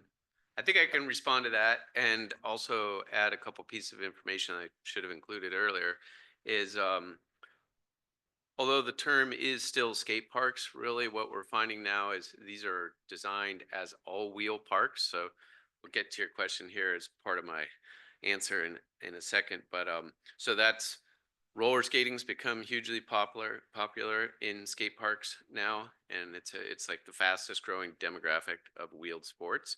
And it's not just a trend.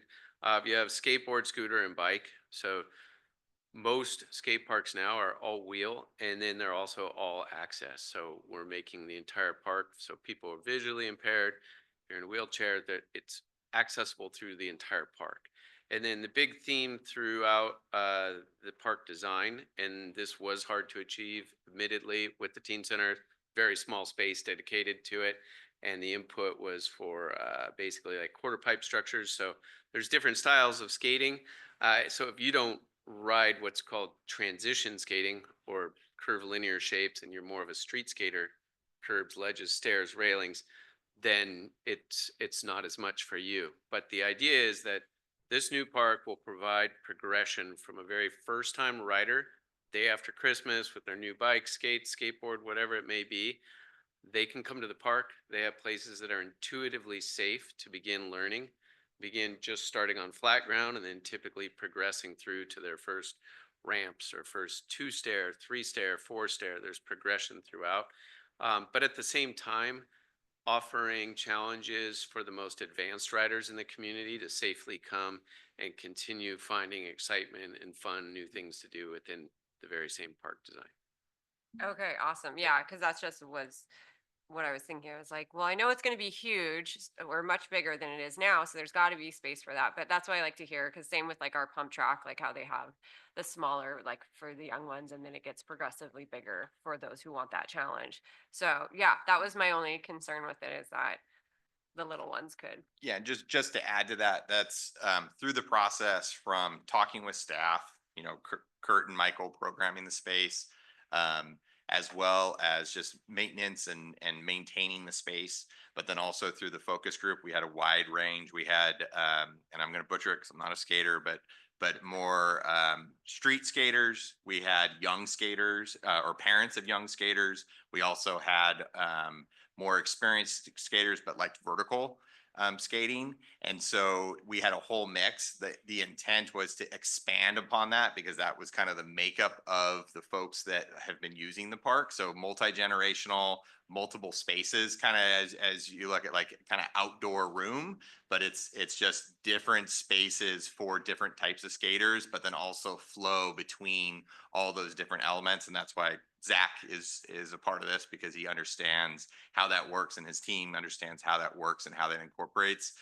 But then also something very unique, like I never knew it existed before I worked here, was actually skate classes, right? So like Kurt and Michael are doing skate programming for the little guys, and we purposely created just flat space off to the side. We will be working from an operational standpoint, how that can work with public skate and skating to keep everyone safe.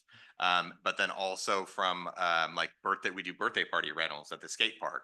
So the intent would be that we could still keep some of the park open, but we could still rent some of the park. So then we're not closing down for private use and stuff. So a lot of that came into play early on with Kurt's input, being at Borchard for a while, running the skate program for a while, but then also bringing in the professionals like Zach, who's been doing this across the world, and incorporating all the fun technical stuff that Zach just said. So That's awesome. Yeah, thank you so much. Yeah, I wasn't on the board when you guys originally were doing this. So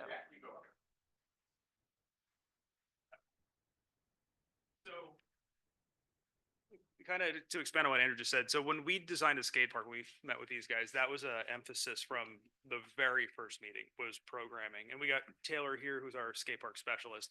You all saw her present recently. But we're unique. There's not a lot of parks that do this, that do lessons. So that was a day one thing of, we need skatable area for all levels. So if you look at the design of the skate park, I kind of describe it as a pool where it goes from shallow end to deep end. So the deep end is that deep end with the bowl, and then it progressively gets more beginner as it goes to the other side. So it's been something we've emphasized since day one, and they've built into their design. So we already have in our heads exactly how we're going to run those beginner classes and how we're going to run our intermediate, advanced, and vert classes. It's all been really well dialed into design. So that's awesome. I'm very happy to hear that you took that all into consideration with it. I mean, it looks awesome. If I wasn't 43 and afraid of hurting myself, I might take it. They have pads and helmets. You know, being over 40 now, you got to be careful. So I've heard. Exactly. You should know. Director Heffer. Comment and a question. The comment is, I'd forgotten it was that far back, 2019, where we first started talking about this. And as Director Buss pointed out, 2 of our board members weren't even on the board when we started this. And 2 other board members were relatively new to the board when we started talking about this. So it's really exciting that we're getting that close to being able to break ground. And you answered one of the questions that I had as far as the timeline, that we're looking for breaking ground in the summer, and if all the stars are aligned properly, that by the late fall or winter, we should be ready to roll on this. So that is really exciting. That's great. I did have a question, and maybe this is I don't know if it's for you or for Kurt, but what impact will this construction process have on Borchard Center and the various programs going on at Borchard?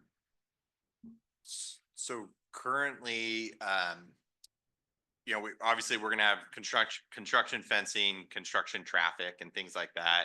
We feel because of the load of the parking, we should be fine with that.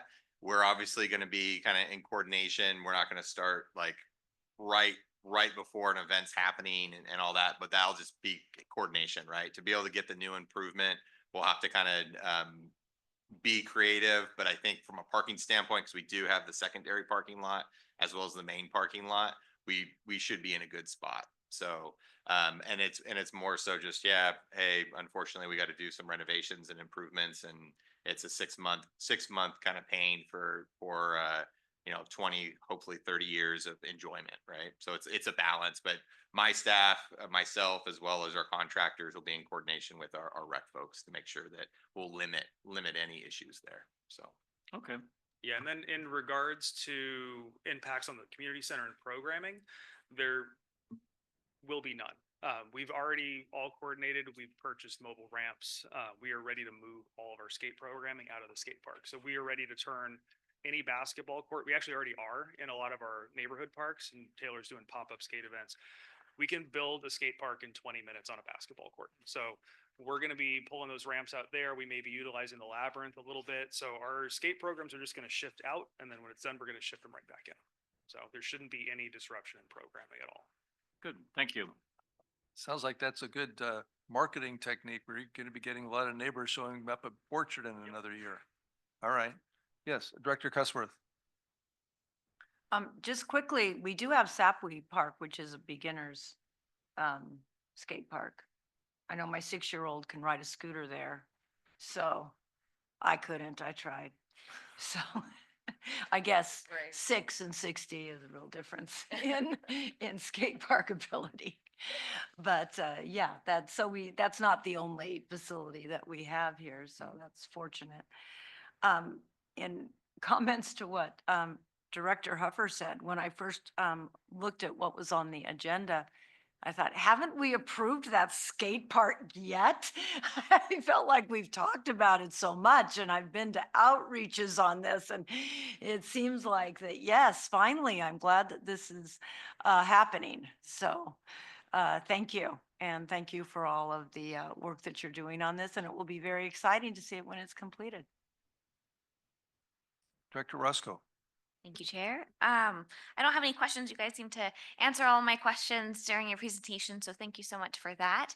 I just had a quick comment that I was fortunate enough to go along with Kurt on a tour of Orchard Community Center just last week and got to see firsthand the current state of our existing skate park, and I'm very much looking forward to its revamp. And I just appreciate how thoughtful and intentional this whole process seems to have been with regard to making sure that you're caring for all of our different writers, making sure that we're thinking of our programming as well as the space as it relates to the community itself and where it's sitting. So thank you so much for all of that. Thank you. I have a question for Zach and maybe Taylor. You can weigh in on this. Every time, not that I watch skateboarding a lot, but anytime there's a major event, the X Games or whatever happens to be, there's somebody that's coming up with a new event or a new trick or something that no one ever done before. Now it's named after that person. Now everybody wants to learn how to do that. And I'm just thinking, okay, my gosh, if I'm a skate park designer, now I have to find a way to accommodate that.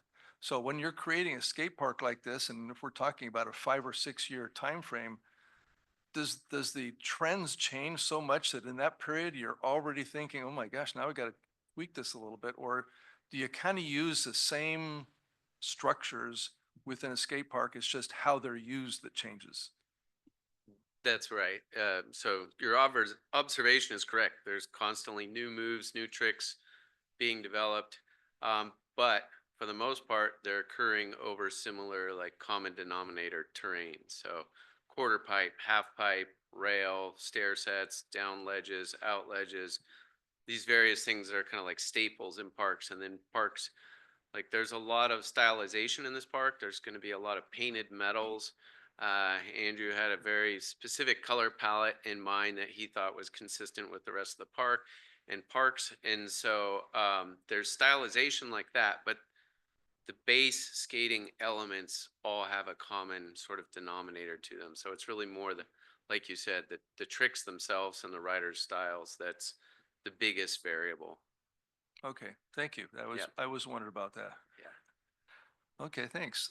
Yeah, thanks to our team, guys. I know you folks have been really anxious to get this going and have prepared and just ready for that, the clock to start on when things are going, and glad to see that you're moving things forward. So appreciate that.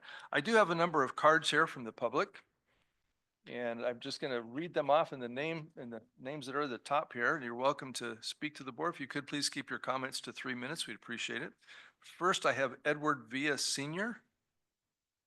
All right, if you care to join us up here, and feel free to share what's on your mind. Thank you for being here this evening.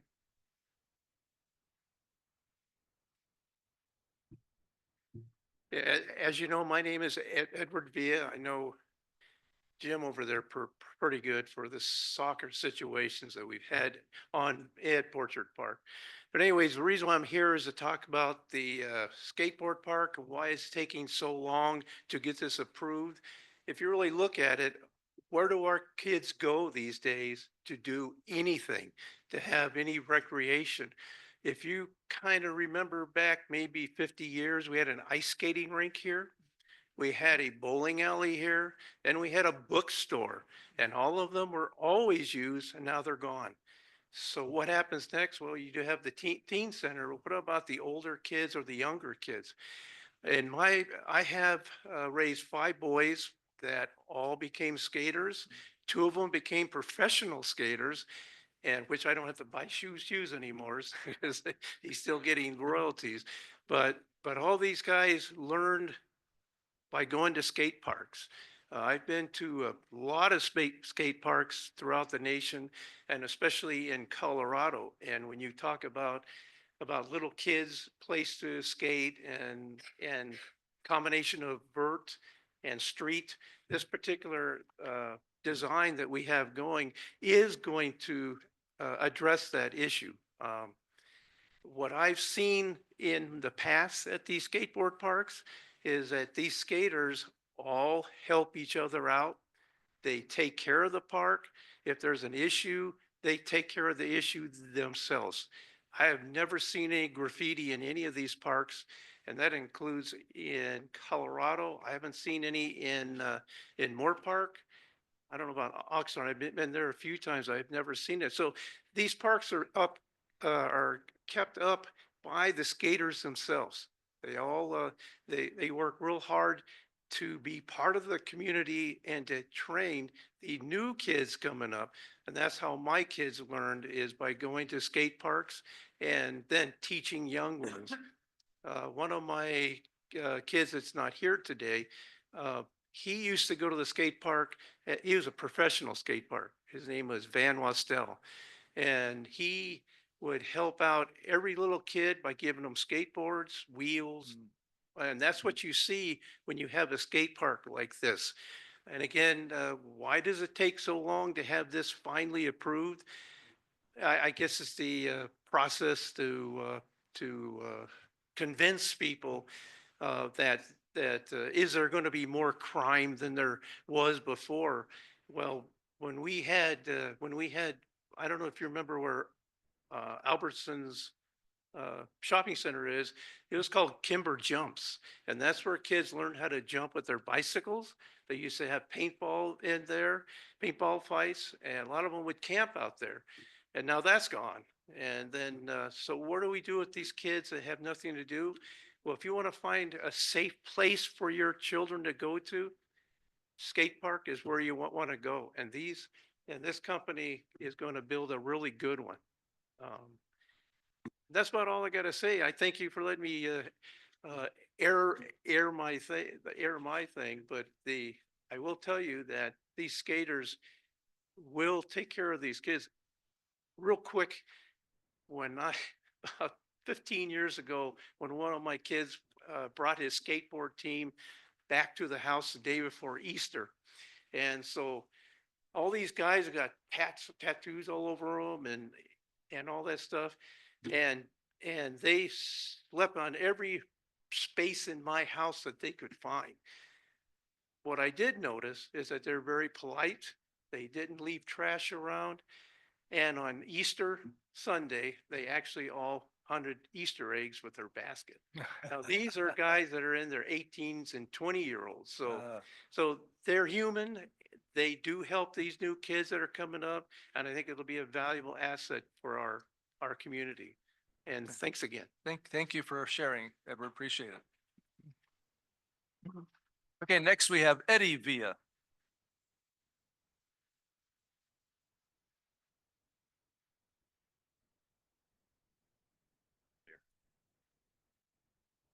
Hello, everyone.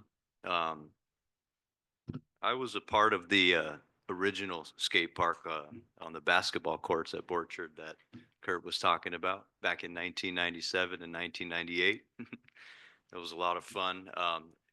They're actually pretty accurate, with the construction and all that to move it over there again. I was a part of that whole era, so it shouldn't be a problem at all.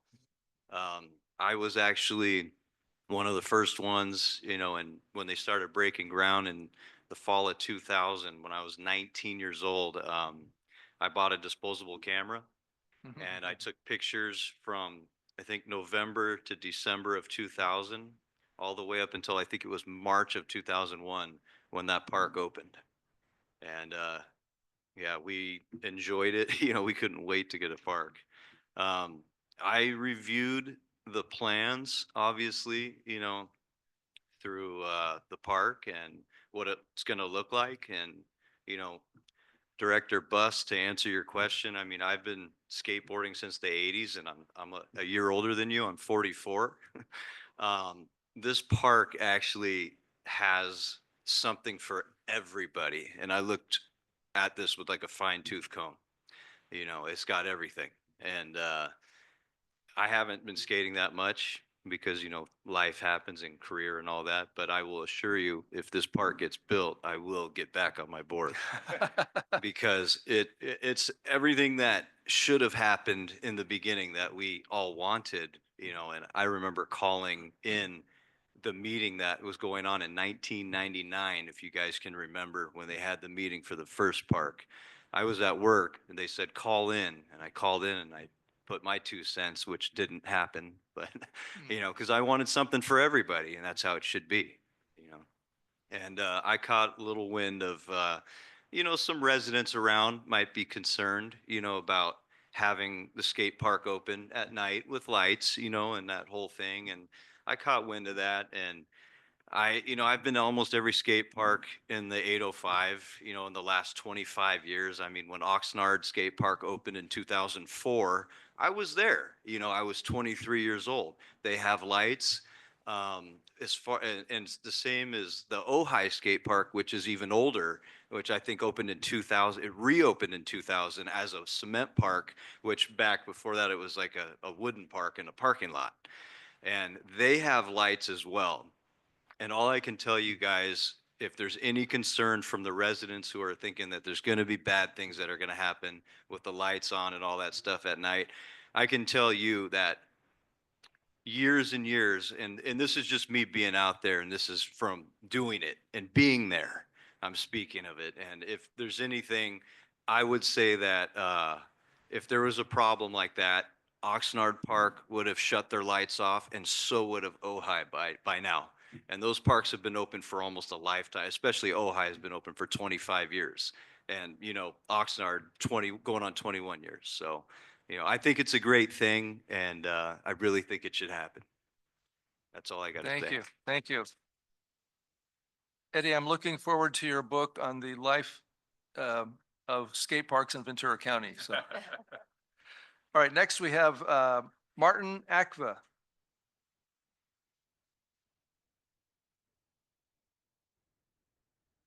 Do you have a handheld mic for him? Or?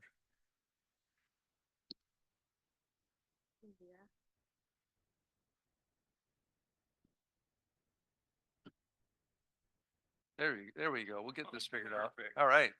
So hello, my name is Martin Aqua, and I need the skate park because I'm going to the way to become a pro athlete, and I usually skate at Moore Park, but Moore Park's a little bit small, and the board track that's gonna be built is gonna be like twice bigger. And in the winter, I can't really skate for that long because Moore Park closes at like 5 or 4. And the new board track skate park, it has lights for like 10 p.m. and pretty much yeah. So that's why I need that skate park. Thanks for your time. Thank you. Thank you, Martin. Okay, I've got Dimitri Aqua.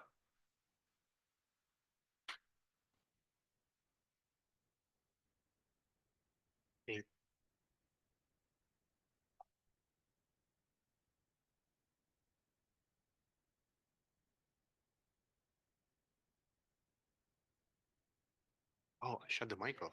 Okay. Sorry, should I start from the beginning? So hello. I'm Dmitry Aqua, the father of Martin.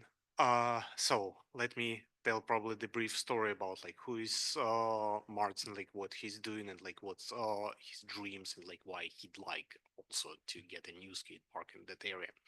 So he's started actually at Orchard at the lessons with the guys. They've been helping him like so much, but he grew up on his skills like pretty quick, and he outgrow already like the current skate park, which is like why he's like skating at Moore Park right now. What the problem with Moore Park? Yeah, like we have like different skate parks in our area. I would say like different. We have Westlake Skate Park, we have Moore Park Skate Park. Then the closest one will be the Ventura Skate Park that they're building right now, and the next one probably will be Carpinteria Skate Park. So what the issue with Moore Park and Westlake? Especially at winter time, they don't have artificial light, and artificial light is something that not even about the crime. The crime itself doesn't happen when the light on. The crime happen when lights off. It's obviously. So, what's helpful with artificial light? The skate park itself stay lit till like 10 p.m., which means kids and like younger generation can train. And this is the group of people who will truly use the skate park for training, not for like doing drugs or something. I know like that there is some sort of stigma behind skateboarding, which is not true the current days. Current days, like skateboarding is Olympic sport, just like trying to make a difference. So what he's doing basically, he's like trying to be as good as he can to be on Olympics someday. So his normal schedule, like during the day, he goes to the normal school. After the school, 2:30, I'll pick him up from the school. We'll drive to Moore Park. He will eat on the road to Moore Park. We'll do some homework. Then we'll train, like especially in the winter, like for hour and a half before the skate park will go into darkness. And then he have to go back to home and like do his homework and like try to study and like do some other stuff, which is really hard for kids, especially for those kids who's like training a lot. And like speaking about him, it's like 2-3 hours a day, like without joke. So like what the other options, that basically the other options that we currently have is go to Carpinteria. The other options that we might will have, it's Ventura Skate Park that will build like when they will open it, like September, October-ish or something. What does it mean for the community? Like if we're not gonna have a normal good skate park with even like artificial lights, it means like some of the businesses will be taken to like our neighbor cities, which is already taken. Like the skate shops, like we don't have skate shops in our area because we don't have infrastructure, and we're not gonna have them till we're not gonna have infrastructure. If you could wrap it up in 3 minutes is Okay. fantastic. Thank you. So basically the main issue, like we have all other parts of the city with incredible facilities, and we don't have any like skateboarding facilities good enough for really for real training in our community. That's like basically the biggest ask to accommodate these needs of the kids who's trying to be athletes. Yeah. Thank you. I have a feeling that maybe Martin is going to be just like our previous guest, the musician, who's going to go through his career, then coming back and teaching classes for us. So keep his name handy. Next, we have Damian Munoz.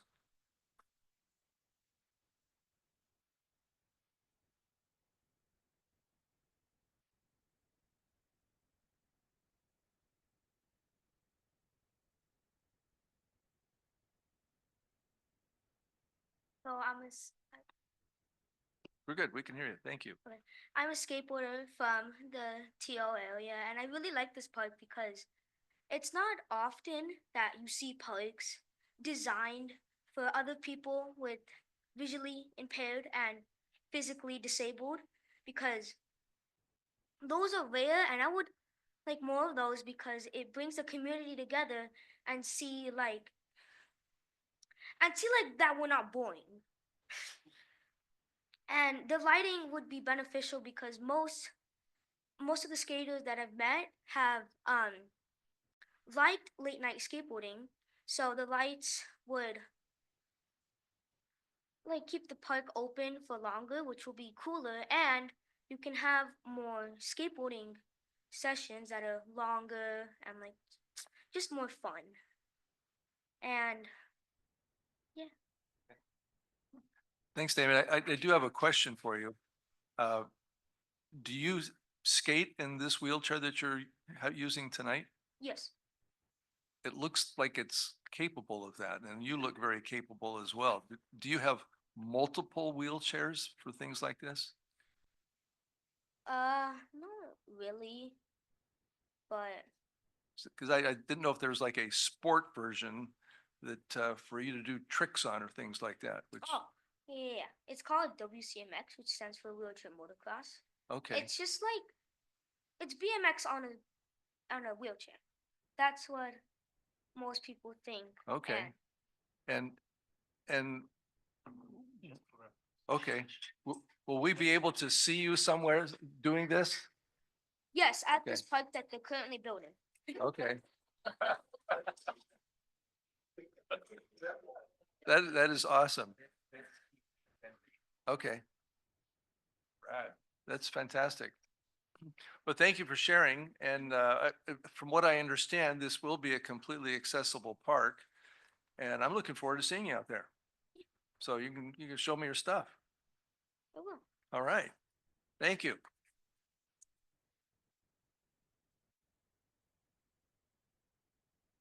Thank you, Damien. And next we have Corey Attila. Okay. Thank you, Corey, for helping me out there.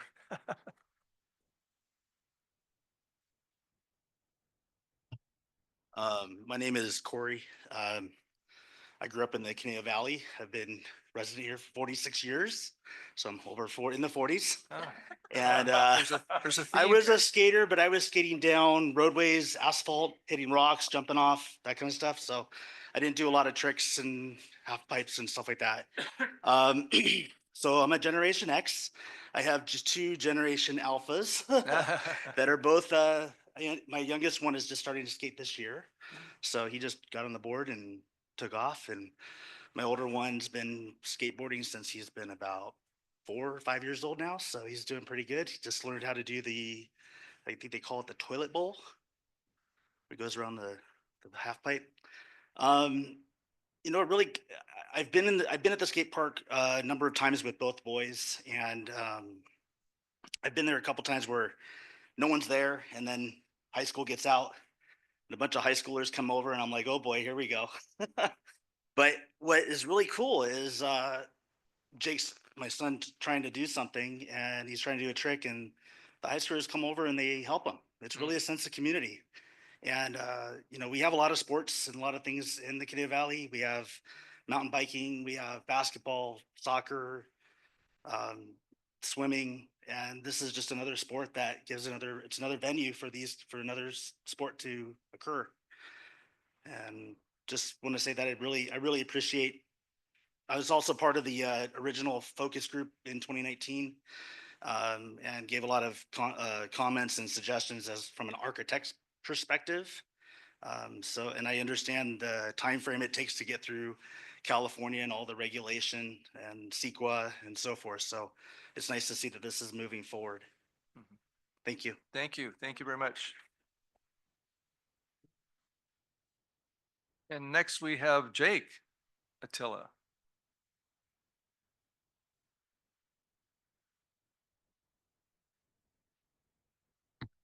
Hi, my name is Jake, and I like skateboard because you get to ride on a skateboard and you can have fun.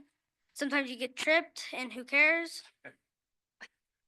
So, I'm almost 9, and I was been skateboarding since for like 4 years, maybe 5, and I done all like a lot of the camps. And every time I noticed on a camp, you always learn something. And if you don't learn something, you can't do it. You have to figure it out. When you can't figure it out, you can't do it. You have to practice and practice to get better. And we should have a part like a player like a skateboard for safe people. So if like a kid they're like if they're nervous and like what happens if they trip or like somebody comes over fast and they don't see them, they can run over them and they don't want to do it again. So if we can have a safer area for just like the practicers and beginners, we can have fun. And there's only 2 benches already at that Borchard Park. And how about if a kid, like or an adult, can't watch their kid and support them? And how about if they have to be in their car and can't see their student, like kids? If they can't see their kids and they get injured, how do you know which car? And shade. Some people are freaking out about shade because there's no shade. And there should be benches that shade, and if there's no shade, you can get sunburn. And last but not least, lighting. If we can't have lighting, we can't see. And how about fall and winter, it gets dark at 4. We should have lights to see, and it turns on at 4. So if we don't have light, we can't see. So you can fall and trip and you can't see. So that's about it. Wow.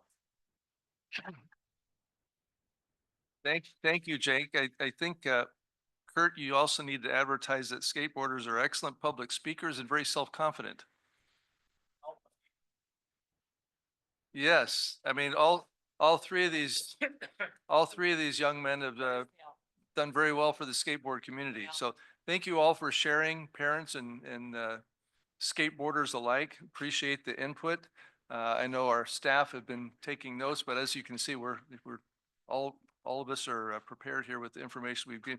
And the only other thing I would add to the timing is also, it always takes a little bit of money to get these things done. So we got to save up a little money, but we're there. So there's a lot of moving parts to get this done, but thank you all for your input.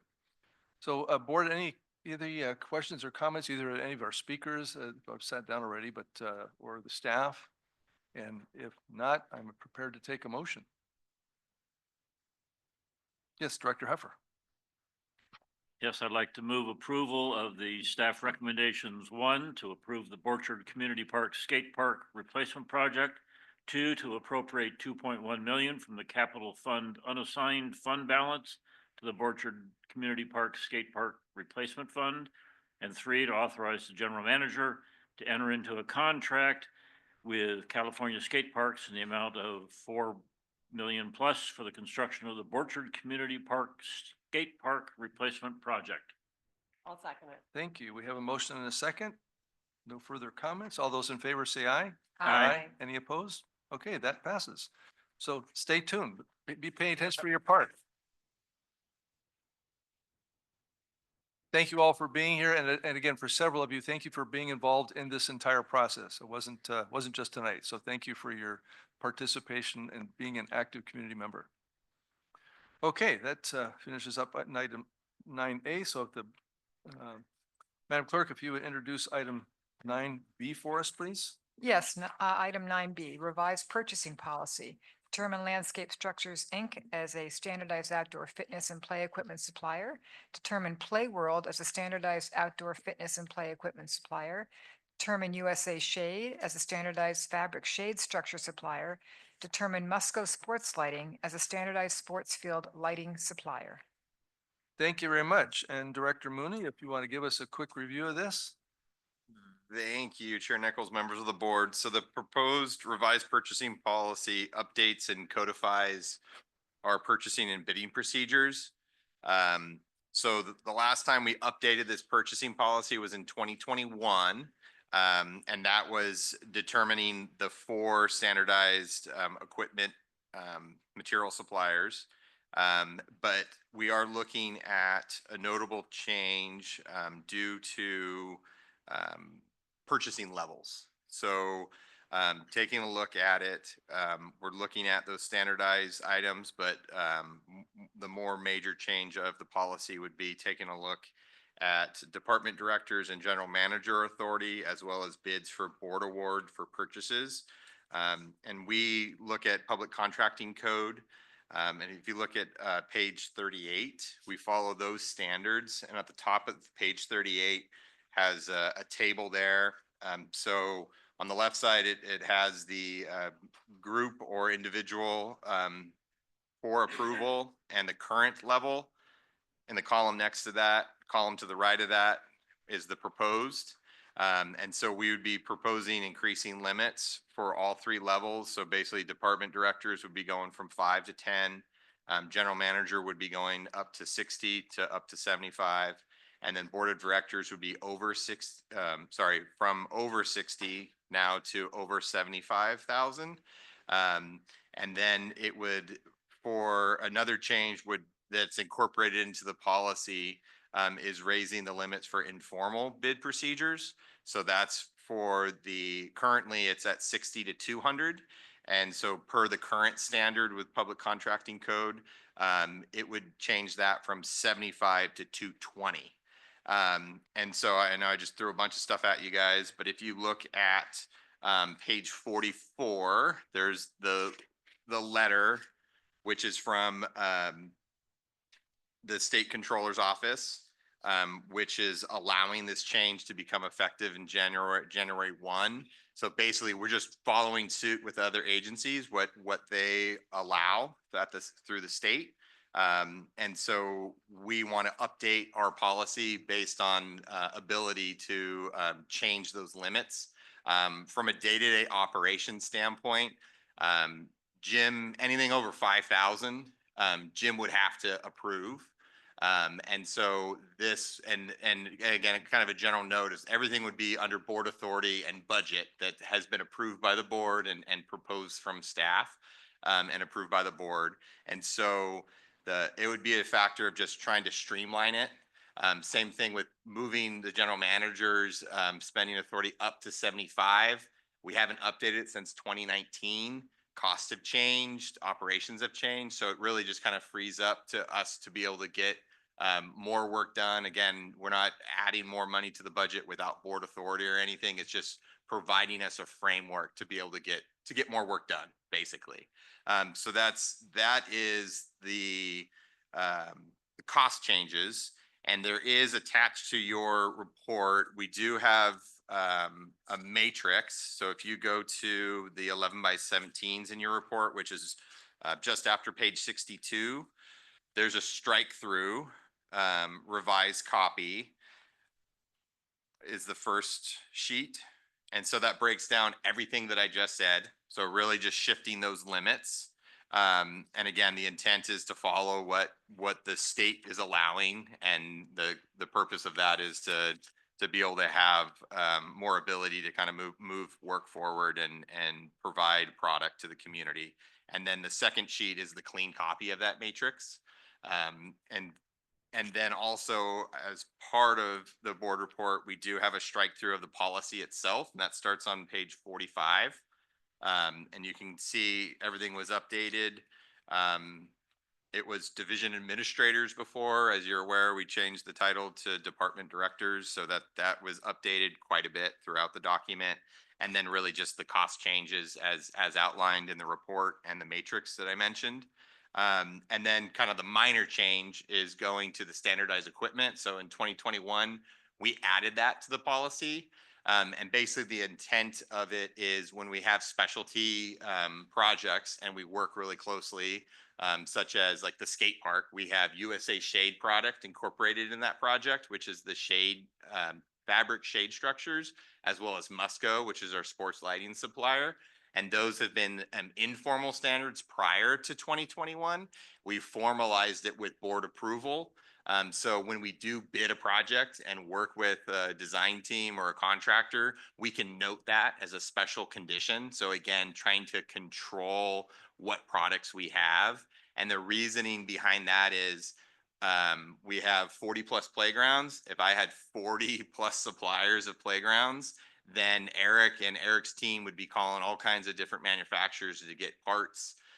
We still have about 3 or 4 manufacturers throughout the park system, but mainly we do have 2. So of the, kind of moving on to page 39 and 38, sorry, 39 and 40 of the report is the outdoor fitness and play equipment. We are proposing landscape structures and play world again. And we have about 22 of the 43 sites that have playground and fitness equipment are served. Actually, it breaks even between both manufacturers. And the intent of that is to standardize it, make it easier to replace. We've vetted this equipment through the CIP process. We look at everything from trash cans to benches to sports lighting systems, shade structures. And so it's the factor of trying to make it more accessible for staff to make repairs and to be consistent throughout the whole park system with those. As I mentioned in 2021, we set these as standards. We've utilized these like 2-3 years ago when we did the big playground project. We used both these manufacturers. And then when we've done the teen center project most recently, and also the Borchard, as you guys just approved, that's using USA Shade. So we've been using these throughout the years, and we continue to kind of build rapport and understanding of the product line. But then also we keep going back to these suppliers for a reason, because we vetted it through the process prior to 2021. So the intent was per the purchasing policy of adding standardized equipment, that we would revisit this with the board and address it as a standard with the board upon board approval. And so it's the same 2 playground manufacturers. It's the same shade fabric manufacturer and the same Musco sports lighting manufacturer that is being proposed tonight. So it's really no change, but staff has really just further vetted through our capital improvement process those manufacturers. And so again, just highlighting, hey, basically bumping up authority levels, not asking for additional monies. We would still be going through the budget process with that. And then really kind of status quo with our suppliers, with what we're providing in the park system. So with that, I am available for questions.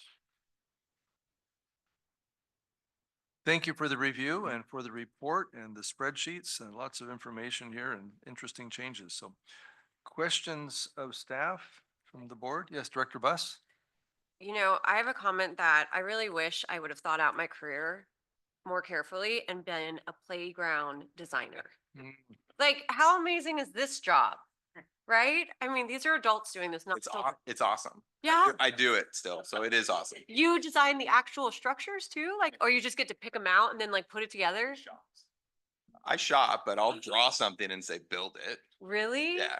And I mean, that will be the planner's job, and I'll help the planner. So I just think that's rad. But yeah, no, it is super fun. Yeah. I was just sitting here and I'm like, gosh, I should have done that. It's never too late. You're only 40. 43. I don't know. 40-ish. Any other questions of staff? Director Huffer? Just a question on the standard purchasing, which makes a huge amount of sense.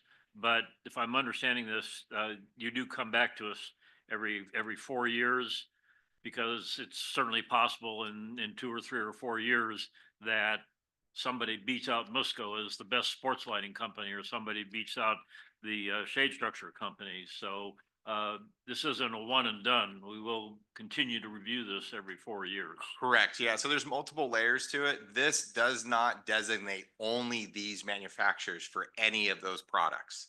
So very specifically, it does not limit us. We can use other vendors. It's just these continue to be our standards. So we felt it was best to incorporate that into the special conditions when bidding. Because it did arise, and I think you might have been the only person on the board when we brought the dog park in. We had a contractor who said, well, this isn't equal. And we're sitting there saying, no, it's not an equal. It's a 2-piece beam, and USA Shade does a 1-piece beam, right?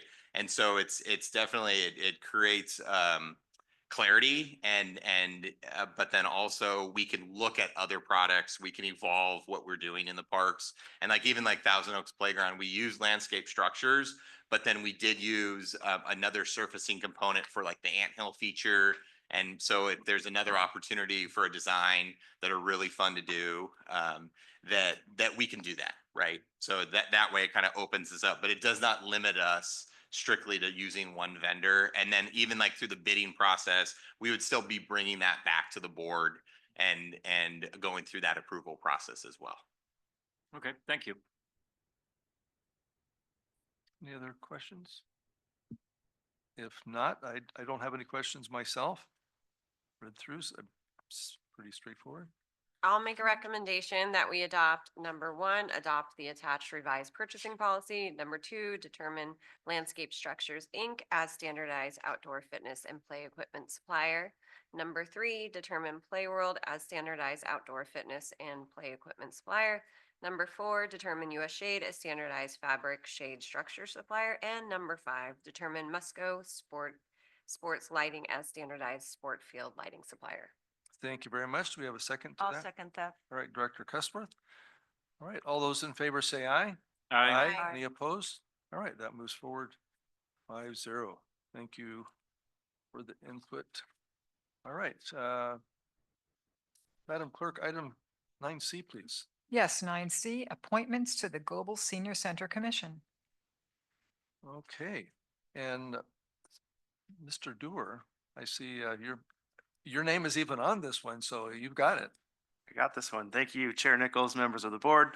In front of you, you will see the appointment for Global Senior Center Commission and the recommendation to approve 2 new appointments and 3 returning appointments for a total of 5. This is in line with their bylaws, and we bring to you every time this time of year. The Global Commission's an elected, or it's made up of 15 members. Every serving 3-year terms, and so 5 terms typically come up every year. 4 applied for reappointment, and we had a total of 9 that applied, which is great to see the interest because it's such an essential part of global programming. Thank you to Director Huffer, who sat in on the interviews that were held on March 12th. And then at the commission meeting on March 26th, they held their annual election, and all 5 seats were selected to be effective July 1st, 2025. With that, I'm available for any questions. Thank you very much. Questions for Mr. Dewar? Yes, Director Huffer. Not going to be questions, but just comments. I did have the opportunity to sit in on those interviews, and it's simply astounding the backgrounds for these individuals to come into a purely voluntary position. I mean, these are professionals and executives from industry and all kinds of different areas of life experience, and to volunteer to put in their time to help out the Global Center and the Global Senior programs is amazing. The 5 individuals that the committee recommended and that the full board had approved, the Global Senior Center, they're all excellent people. The 2 new people that are being added, Dorothy Hatfield and Carol Paddington, all 5 of them are spectacular, but these 2 ladies, first time on this commission, and they're going to be great additions to the Global Senior Commission. Mhm. Very good. Any comments? I was going to say something similar, Director Hopper, in that reflecting on the past as we've read these, I say resumes, it's just a little one page, and there seem to be mostly rather humble people. And you look at just what they do reveal, and you can only imagine what their career has been because they do have such a wealth of background. I think many for-profit organizations would love to have them on their boards. I mean, it's that caliber of people. So it's wonderful that they are willing to volunteer and participate. And thank you for participating in that review process as well. Any comments or questions? If not, we have a recommendation from staff. If anyone care to make a motion. Director Huffer?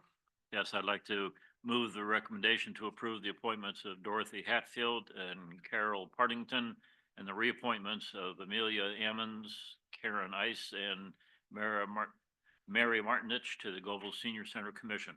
Thank you. Do we have a second for that? I'll second. Thank you very much. I have a motion and a second. All those in favor say aye.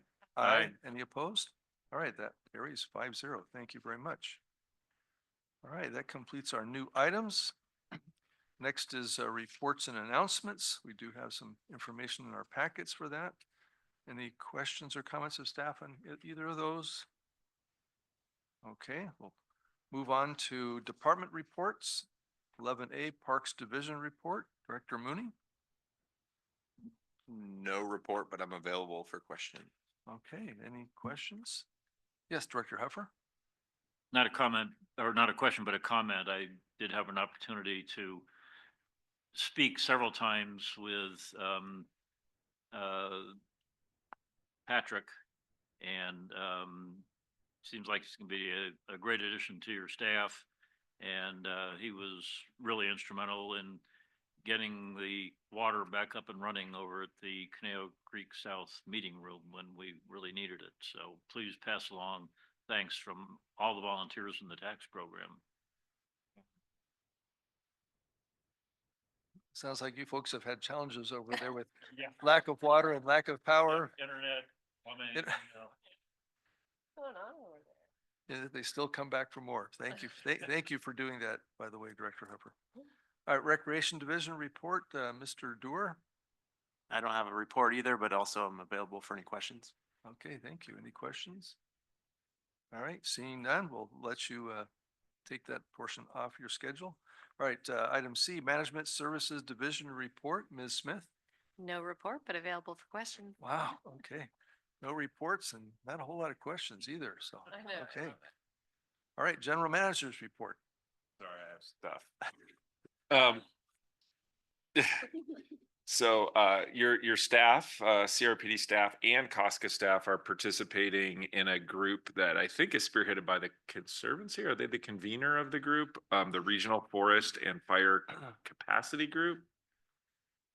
Yes, Is- it's a state program run by the Resources Agency, California Natural Resources Agency, and the Department of Conservation, and they delegated, I think, 8 different lead agencies throughout the state, including the Conservancy. Okay. And that's the portion. Yeah. Well, that's who asked us to participate. So we said yes, and so we have staff members going to these discussion items, kind of obviously the big fires from this year, but it's really the past decade of fire experience they've had throughout the state. And so we're part of those discussions as a really large land manager, and we actually encompass 2 different zones. So they actually kind of divide TO in half. So there's the kind of the like Agora east into the San Fernando Valley area, and then we're kind of west to Camarillo, and so we straddle that. So we're participating. Today we were at the National Park Service headquarters, and next Friday they're actually going to be in this room with a bunch of folks. So it's firefighters, land managers. I'm not sure who else. I'm going to go next week, next Friday, but I think we had two staff today, 2 staff next Friday. So that's a good thing we're participating in. And I don't want to take away the chair's kind of thunder, but Please do. Please go ahead. Council Member Mikey Taylor is going to take a tour of Hillcrest Center on Monday at the, I think your invitation. So my understanding is he hasn't been up here to see what we're doing. So that's exciting. So on Monday, April 7th, he'll be up here. 4/18, April 18th, it's a Friday. We're doing our annual leadership Conejo. That's when we take the chambers group of 25 or so folk professionals in the community and spend the whole day with them, taking them all over and showing them stuff. So that's always a fun day and get to meet new people, make new friends.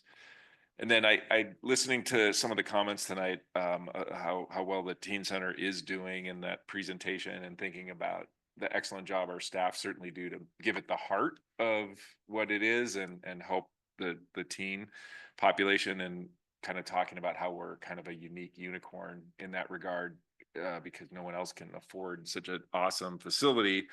And it would, it's my opportunity to kind of remind everybody that that's because the city pays 80% of everything that happens there, including our own staff time and costs. So city of TO should actually get a huge, ovation for supporting the teen center the way they have. And as a reminder, it was kind of created back, the idea was in the 80s when, it was like idle hands or the devil's playground or whatever that expression art was. But the youth of that era had all sorts of fun, non-productive things that were happening that were problematic throughout the community. So the very cliche things about drug use and petty crime and vandalism and that kind of stuff, it was a thing. And so I think the city saw the wisdom of kind of creating a place to keep kids that weren't otherwise occupied doing something really productive. And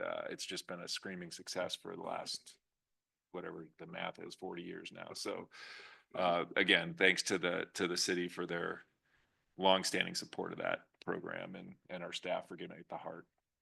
That's it. I'm gonna go for questions. Thank you. Any questions with the general manager?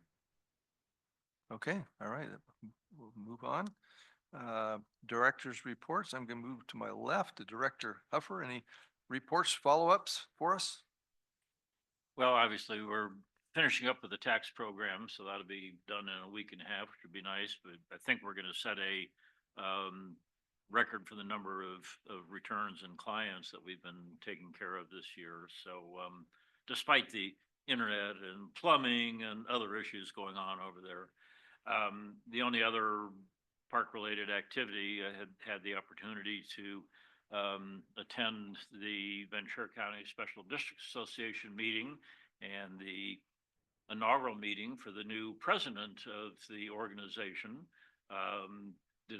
Nellie did a wonderful job in leading it, and I think the approach that you're taking by having a speaker, they had a fascinating speaker at the meeting who was talking about the history of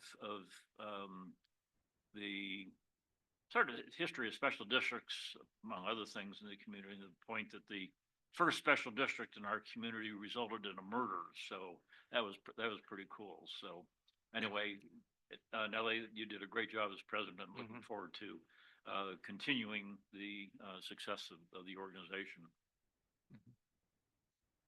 Director Buss? Okay, so I had a meeting with city council member Mikey Taylor and discussing just this building and downtown and all that, and I thought it was really productive. And I think that I feel like it was good that they got a more of a feel of what we, option A versus option B, and not that option B isn't great, but it's just that, I think that it's consensus is more option A to stay here would be even better. But yeah. And then we had a really good meeting for the Conejo Youth and Family Coalition. We had a local nonprofit, Mondo, which is our highest level of at-risk youth that for gangs. And that's why I was kind of bringing that up, because just having that meeting, I was thinking about them and how, I think that sometimes populations that don't feel like the community cares, when the community shows it cares and involves them in things, then they choose different routes in their life. So yeah, it was great. So I really appreciated being a part of that, and that's it. Thank you. Director Orozco. Let's see. The last 2 weeks, I went on 2 different site visits. The first being here at Hillcrest Center for the Arts, getting a better understanding of all of our arts programs that take place, the different community organizations that utilize our services in our building, and then at Borchard Community Parks. That was really lovely to sort of be the precursor to this meeting as well. Thank you. Director Cussworth. So I guess the most meeting of note that I had was the VCSTA meeting, but it went very well, thank you. But it was Raquel and our staff that really did a huge bulk of the work because she was doing all the paperwork for that. And I'd like to thank Jim, who had a relationship, that didn't come out right, who knew Elena from her being part of the city Park and Rec, who arranged for her to come and speak, and she did do an amazing job. I even had people come up and say, well, I'm going to come to more meetings. I had someone else saying, we want to do an article about that water district and have it published in CSDA newsletters or more. So it really was a nice way to start our year out. So hopefully the next 2 years will be productive and build a lot of camaraderie between our special districts. But thanks to Jim and Raquel, and then also Dan over at CME, who's taken over the financial areas. So it's really, takes a team to make something like that work. So thank you. Thank you. Yes, and I too attended that meeting, and I am looking forward to the next murder mystery, whatever that happens to be. But it was you did an excellent job. Appreciate your leadership with that. Also was able to attend Matt Kuba's retirement party, and then I did meet with Councilmember, actually Mayor Pro Tem Mike A. Taylor, and asked him when the last time he's been up here, and he said it may have been when I was skateboarding and probably using it for something I shouldn't have been. You should have been at the team. So I said, we got to fix that. And so we will be meeting with him here on site Monday. I think it's, so that'd be good to show him around a little bit. That was just a follow-up to our last meeting. So those were my Park District related activities. I did just want a little follow-up to our legislative role.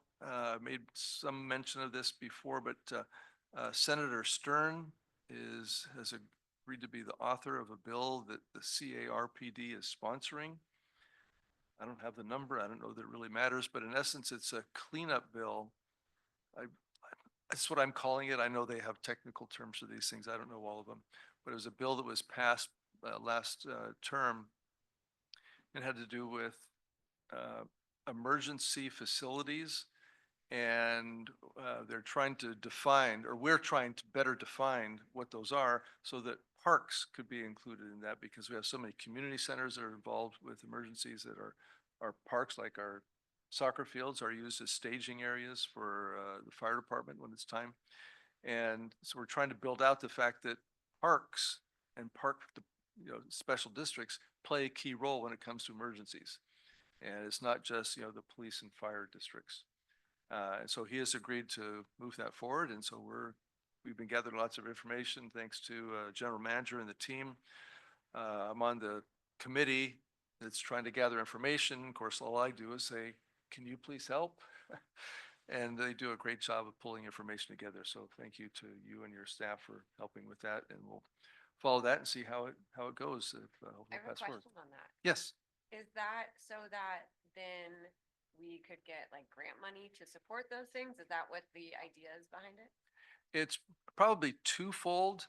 I think, first of all, being recognized that We're involved. that when it comes to trying to, whatever it happens to be, whether it's funding or recognition that, hey, these places need to stay open during emergencies, that's our facilities.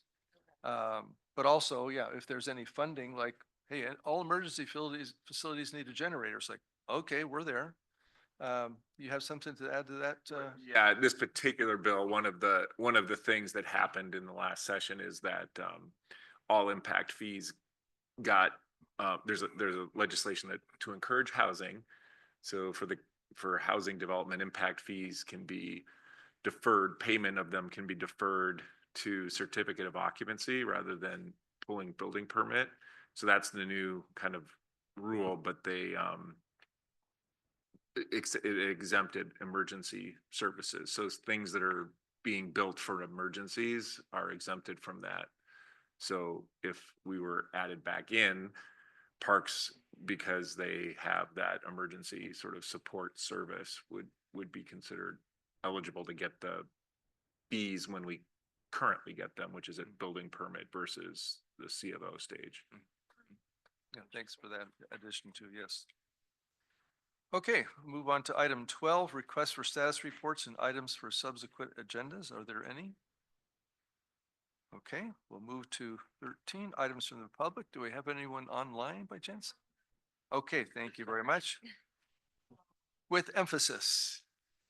And I see no executive closed session, is that correct? Yes. Oh, No. Okay, in that case, we are adjourned.